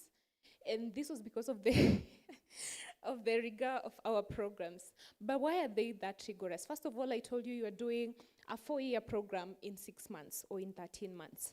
This means for you to cover every concept and to understand, you are gonna have to do more. You will do much more than someone who is doing it for 4 years. And also we want to ensure that the talent that we actually release into the market can do what we say they can do. They can work on projects. The curriculum is broken down into 3. 70% of the work is project work. 20% of the work is peer work, and 10% of the work is theory work. Next. The other thing is our secret sauce. That is our ALX Foundations program, and this program is designed to enable our learners learn professional and soft skills. We can say we are techies, we can have the skills, but when we go into the work environment, you're going to work with other people. You have different departments. Can you coexist? Can you work in teams? Can you, for example, if you get out there, and many companies right now are startups. In a startup, you get that you're 10 people. At some point, you get yourself pitching to investors. Do you have the skills to do that? Yeah, so that is the founding of that program, to enable you to get professional skills like communication and leadership, and having an entrepreneurial mindset and critical thinking. Next slide. So this is basically what the ALX Foundations program teaches. Together with the tech skills, we teach leading self. You can't lead others if you can't lead yourself. We teach leading others, communication for impact, critical thinking, quantitative reasoning, managing complex tasks, and entrepreneurial thinking. The other difference is you get access to world-class infrastructure. Those pictures are not stock images, they are real-life pictures of our hubs. We have 3 hubs here in Nairobi, one at the Nation Center building on the 9th floor, another one at Gateway Park on Mombasa Road on the 9th floor, and CPS Center on the 2nd floor. If you feel like visiting, you can come there and say you want to make an inquiry. The security guys will let you in, and you can get to ask more questions if you have any. ALX Digital Leaders on the Move. Where are people from ALX working? We have some of our graduates working with Fingo, some working with 5DM, some working with Amazon, and recently one working with Beats by Dre. You guys know that's a big deal, right? Yep. And we have Factor E, Renewvia Energy, Cellulant, and Tamara, and many others. But yeah. Then we have a program for entrepreneurship. Normally, when we have our learners come in, we know they have 2 paths. It's either they go into employment or they go into entrepreneurship and get to create opportunities for other people as well. So if you join ALX and you know that your path is to entrepreneurship, we have the ALX Ventures program where you join the Founder Academy, then the Accelerator, and finally the pitch level where you get to pitch. Next. I know I had 10 minutes, so I'm trying to rush it through it. Some of the products that have been built by our alumni, we have Lexstream, which basically digitizes real estate. We have Pay Wi-Fi Go, we have Health Tracker, we have Ruazi, we have Yen Health and Aquila Studio, and many others. These are just some of the products that are already working, a success of the entrepreneurship program. How does the ALX journey look? You start your journey as an applicant, where you go to our website, either the global website, alxafrica.com, or to a country-specific landing page and do the 3-step application. Then you become a learner, either doing our AI Career Essentials program, which is a 6-week program, and people have spoken about AI here. And I hear these conversations every day, and I'm like, at this point, if you do not have the skills or if you don't learn about AI, please, let's not have those cases of people who actually don't know anything about AI, because it's here and it's here to stay. We are in the 4th industrial revolution. It started with fire, then electricity, then computers, and then now AI. None of them has gone away. That means AI is also not going away. Yes, so either doing the AI Career Essentials program. By the way, for that program, you do not pay anything for it. The fee is fully waived, and that is just to enable as many young Africans as possible to learn how to use different AI tools and how to leverage AI for their careers. And then we have other tech programs like data analytics, cloud computing, Salesforce administration, and web development, both front end and back end. And then we have, after your learner journey, you become a fellow. I spoke about the ALX fellowship. And at that point is where you decide, do you want to go into employment or do you want to go into entrepreneurship, where you join ALX Ventures. ALX programs for 2024. In career development, we have AI Career Essentials. In programming and development, we have AWS Cloud Computing, front-end web development and back-end web development. In data, we have data analytics. We had one cohort of data science. It has already been closed for application until next year, maybe. Yeah. And then I will speak a little bit about the AI Career Essentials program. So this program has been designed for entry-level professional person, and even in my work, more often than not, I get myself just saying, I can't think about this email, man. Let me just go to ChatGPT or something. I wish there was AI to go to the gym for me or do something. I wish it solved all my problems. But then more often than not, we get ourselves using it, and at some point, you prompting it. There is a story where a guy broke up with his girlfriend because he cheated on her. And this guy, very smart, he goes to ChatGPT. ChatGPT, write an email. I cheated on my girlfriend and I want to apologize. ChatGPT obviously wrote him something. He sent it to his girlfriend, they reconcile. And then an influencer goes on to show people how ChatGPT works. And so he also prompts ChatGPT, if I cheated on my girlfriend, how can I apologize to her? Write me something. ChatGPT writes the same thing. And then this influencer does a video on Instagram. And the girlfriend sees it. Ha! Guess what happened? They broke up again. Thank you, I will rush through this. Yes, so it's good for you to know how to do things. So the AI program will teach you things like prompting, web research, and simulation, and just different other skills. I will rush through it. Next. If you want to know more about the programs, please just, let's go back to 2024. What to expect in our tech programs. The programs are fully online, as I mentioned. And then there are programs that will require you to pay an admin fee. That's a one-time fee that you pay. For AI Career Essentials, I told you it's completely free of charge. Career development, going beyond ALX and gaining access to the ALX fellowship, and there is no mandatory hub attendance. Let's go through it. The web development programs are all 6 months each. Data analytics 6 months, Salesforce 6 months, AWS Cloud Computing 5 months, and AI Career Essentials 6 weeks.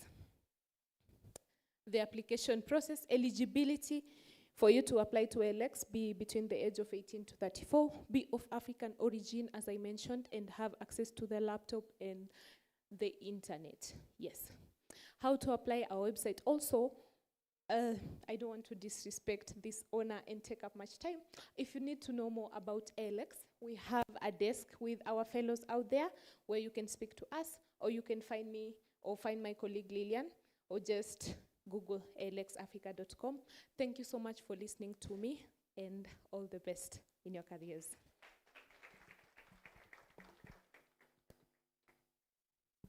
A round of applause for Dana again.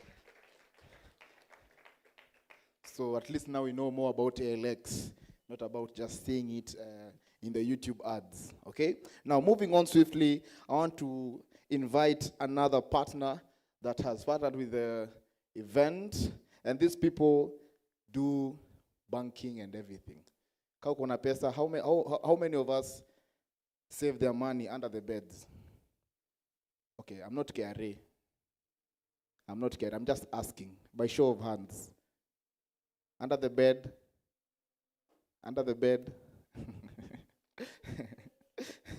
Okay, now, please, ladies and gentlemen, put your hands together for Madam Jen Buru, the Premium Manager of ABSA. Please, a round of applause.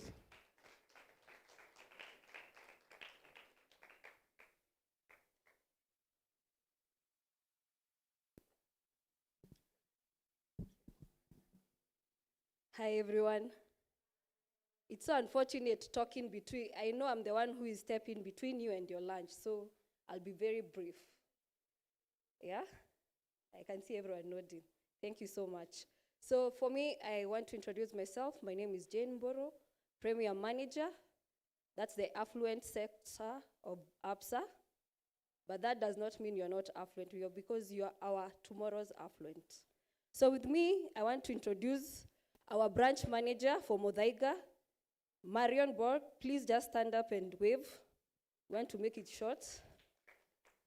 Yes, because your story matters, and that's our mantra at APSA. So for us as APSA, we look forward to interact with you. We have products that are tailor-made for you as young people. So in summary, what we do is that we have heavily invested on our youth. So far, we have sponsored around 600 students through the HELP program and through 56 colleges. That is where we know that our future in banking is. And I love the conversation that was around here, because for sure, it's not only the legal sector that we need AI, we also need it in the financial sector. So guys, let us embrace change. Be part of the change. If you don't change, change will change you, right? So you need to be part of that change. So for me, I was just talking and I thought, let me give you a story, because at APSA, we like giving stories. It will be 1 second story. So for me as a student, when I was seated here, I remember my years as a student, 22 years ago. I graduated 22 years ago. Please do not calculate my age. But I graduated in accounting, BCom accounting. I did our ACCA. You know, guys used to do CPA and ACCA. Our focus as accountants was to join the big 5, that's KPMG and the rest. Unfortunately, I did not get the cut for the big 5. I found myself in the banking area. So I thought counting money is part of accounting. But with time, I went to sales. My passion is in sales.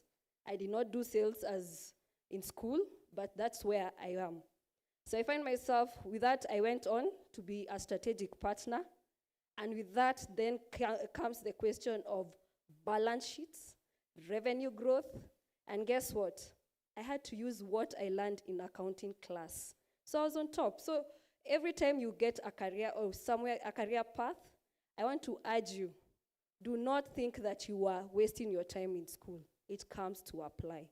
That was not from APSA, that was from me, Jane. But today as APSA, we have our colleagues out there. What are we bringing in? And I like how the MC asked how many people are saving.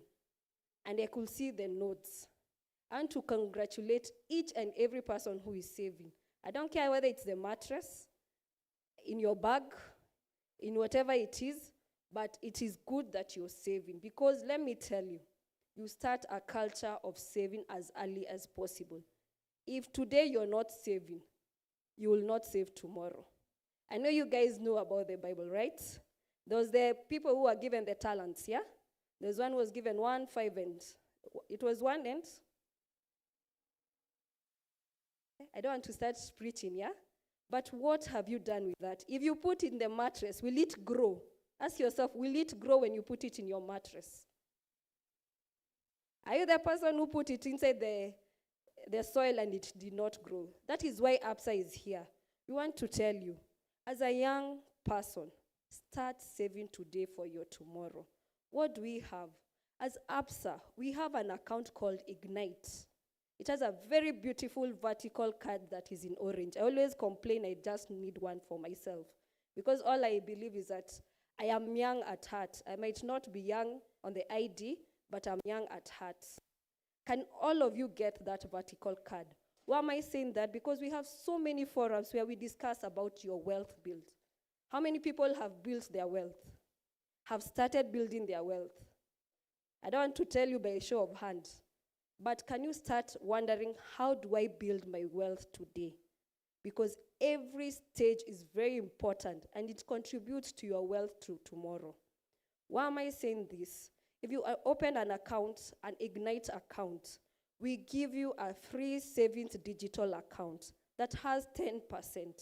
So the people who are saving in the mattress, that money in your mattress will move to 10%. If you're a person who takes more key interest on financial instruments.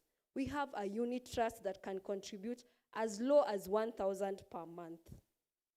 You can give yourself and build on that unit trust. You say this year I'll be targeting 1,000 per year. But remember there's per month. But there's also what? The inflation. Next year, build on that 1,000. Let it not be 1,000. Let's do 1,200. In 10 years, how much will you be contributing to your savings? How much will you be contributing to your wealth builder? Can we all agree you need a wealth builder today? How many people believe they need a wealth builder today? How many? How many? I'm calling people to salvation. How many need to save themselves? Yeah? You know, we have been told there is a I can mentality. Tell yourself, I can. Just say aloud, I can save. I can't save. That's 1,000 per month. If you break it down per week, if you break it down per day, if you've been eating lunch for 250, can you maybe eat lunch for 150 so that you can have a wealth builder? Now, I can see also we have our sisters from the Islamic. We are also Lariba compliant bank. Start working with us. We have Lariba accounts that you can start working on it. You open and you can also work together as we look at how you can build your wealth. And with time, we are also official members of the ones who are doing the affordable housing. Don't think that story for tomorrow. Because if you save money today, it becomes your contribution to a house tomorrow. So for me, it's just to urge you, because I know time is not on my end. Come to our tent, which is out there, have that conversation. I'm looking forward to as many as all of you here opening accounts. Why? Because we have continuous engagement, even in terms of financial. We also call our students for webinars to discuss and even understand what else can we do with the product. So this Ignite account helps you to even come for events. How many heard about the Kenya Open event, the Kenya Golf? We even invite some of our students. Have that opportunity to network. And from me, I want to look forward to seeing all of you out there. Let's start the journey of wealth building. Open an account so that you can also enjoy the different exclusive events we have. So thank you so much, and thank you for giving me this opportunity. I look forward to engaging you out there. Thank you so much.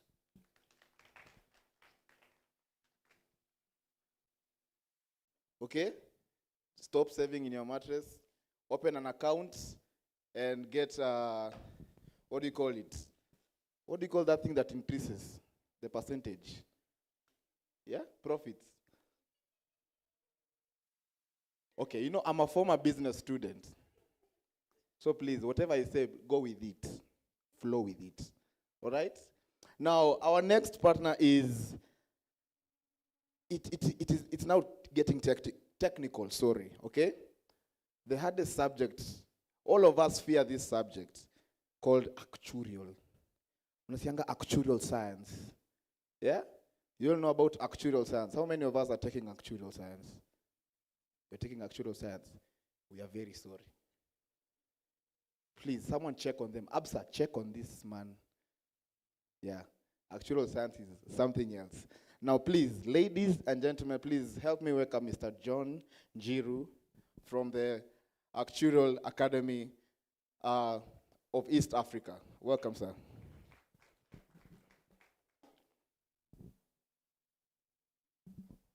Thank you very much.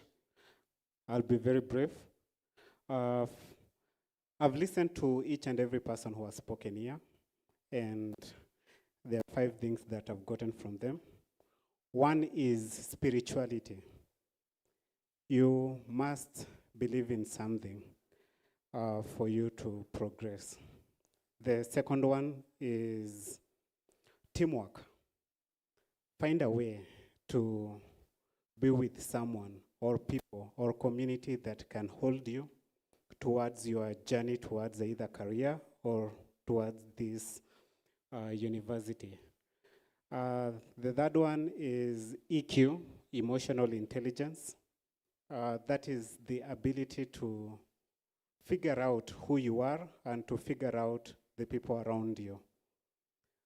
Also, adaptability, that whatever course you are taking, it does not matter. That you have the ability to upskill yourself using various skills out here. We've seen ELX. And try to find a way. Thank you. And try to find a way to adapt to situations around you. So whether you did journalism and out there something comes up, just find a way to be adaptable. Be adaptable to situations and to your career progress. Lastly, I think there is that aspect of mentorship. Mentorship is key. Use your time wisely. Try as much as possible to garner or glean from as much as from people around you. Everybody who has been here have listened to top dollar guidance, and I can guarantee you that it will not be in vain. And in that aspect of mentorship, I will introduce you to the Actuarial Academy of East Africa. And we primarily come together so that we can offer mentorship to one of the most mysterious courses in this country, where even the students themselves who partake it do not know. And I'm usually glad with DESTA because the faculty is well versed in matters actuarial profession, making sure that the graduates or the students, apart from their coursework, they are able to get real life and global practices within their schedules. And the likes of Akina Samuel Kiranga, we appreciate you. Continue upskilling these students. It's usually to their best. But if you are a student and if you have actuarial science students as either colleagues, friends, or relatives, just try to show them the Actuarial Academy of East Africa, because we offer mentorship and we offer university support and we offer tutorials, because you need a number of actuarial papers for you to further yourself apart from your graduate degree. We also offer scholarship. DESTA is a beneficiary this year. So there are many resources in front of you. Try to find them and stick with them, because that's the only way you are going to be better than everyone else. It's a very lonely journey after campus, unless you find your footing.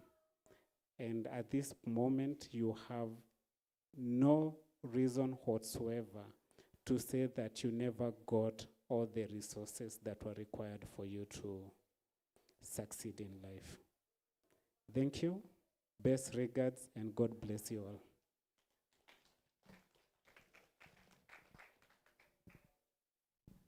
Thank you so much. A round of applause as he walks out.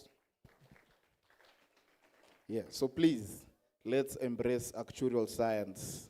Let's not look at it as a monster. Now, we've come to an end of the program, but it will be bad. It will be disrespectful. It will be uncouth and whatever, okay? If we do not acknowledge the presence of His Excellency, the President of Daystar University, Mr. Geoffrey Toom. Please, a round of applause as His Excellency Geoffrey Toom walks on stage. Thank you.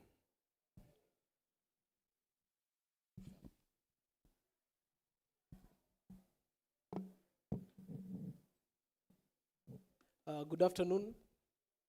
I think we should congratulate Mtudo. His hair is finally growing. That's a very big accomplishment, my brother. We saw you how it started. Thank you all. So mine is just to say thank you to the partners for gracing us with your presence for this event.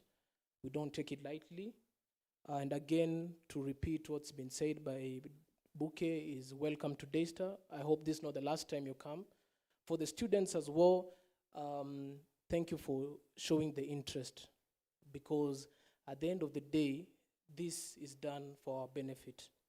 My leadership and I took the style to lead in 3 phases. So we look at the students who are joining campus, we look at the students who are in campus, and we look at the students who are exiting campus. So this event was mainly for the students who are on their tail end of the study at Daystar, so that we can create hope in these students. I'm a student, and I know very well that sometimes it gets lonely. And there's this scholar, I don't know, called Ashake, who told us that it's lonely at the top. So when you get lonely, sometimes you feel you're at the top, but that may not be the case. So that's one I like note. Again, to thank you, Bouquet. Bouquet, if you can just stand, and maybe some people don't know you, just stand and wave for putting this together, for contacting all the partners that are here today, for sending the emails, for coming up with a budget, for the gifts as well. You know, as president, you feel proud when you have a deputy who is really hardworking, and then now you can just sit back and see how things go. You know, I tell them that ikikuwa ngumu sana ndo munitafute, and I don't know if I should be happy sikutafutwa, but Bouquet, thank you so much. So for our partners, I'm seeing Noeline here from Global Supply Chain, if I'm not wrong. Thank you. If I could challenge you, and the ABSA team is there, and my friend from Actuarial Academy, if I could challenge you to give hope to these students, and when you're speaking, come out and say that, yes, we are promoting this, yes, we have these accounts that you can open with us, but also for you who's studying here and you haven't completed your course, we are giving you an opportunity maybe to intern with our company, you know, so that Bouquet can maybe after this event on our email say that maybe 100 internship opportunities for students of Daystar, with a guarantee that if you do well, you'll secure a job when you complete university. Because that's all you're looking for as students, you know. So if you could kindly look at that, so that you can also put us up to the task. I'm sure that Daystar students are more than able to succeed as you guys are succeeding, but we need these opportunities kindly. So other than that, I don't want to keep you here. I know time's not on our side. I think I can welcome Tatiana to close for us with a word of prayer. Karibu Tat. Tat is the Deputy Speaker for the Congress for both campuses. Karibu sana. Kindly a round of applause for Tatiana. Thank you.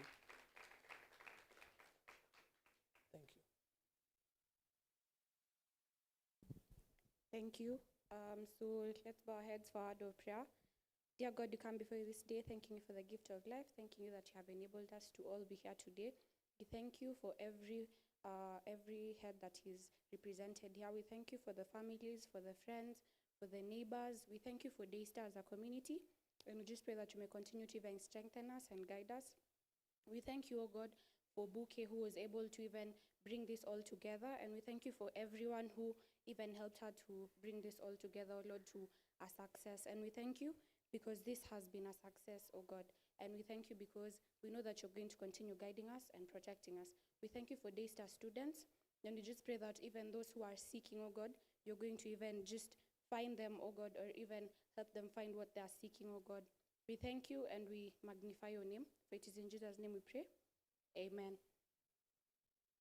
A round of applause for the DUSA Council and the President as they take their seats. Now, ladies and gentlemen, remember, if you're posting any photo, if you're posting any caption or anything, please hashtag tuchangamke na hashtag form ni Daystar. I've been your host for today, Ron Otieno, also known as Mutudo Baba in my social handles. You can look for me just in case you want any events. So please, thank you so much. It was nice having you here. And there are refreshments after this. I think, okay, this way? Refreshment, yeah. Refreshments are, refreshments are this way. So please, make your way this way and interact, network.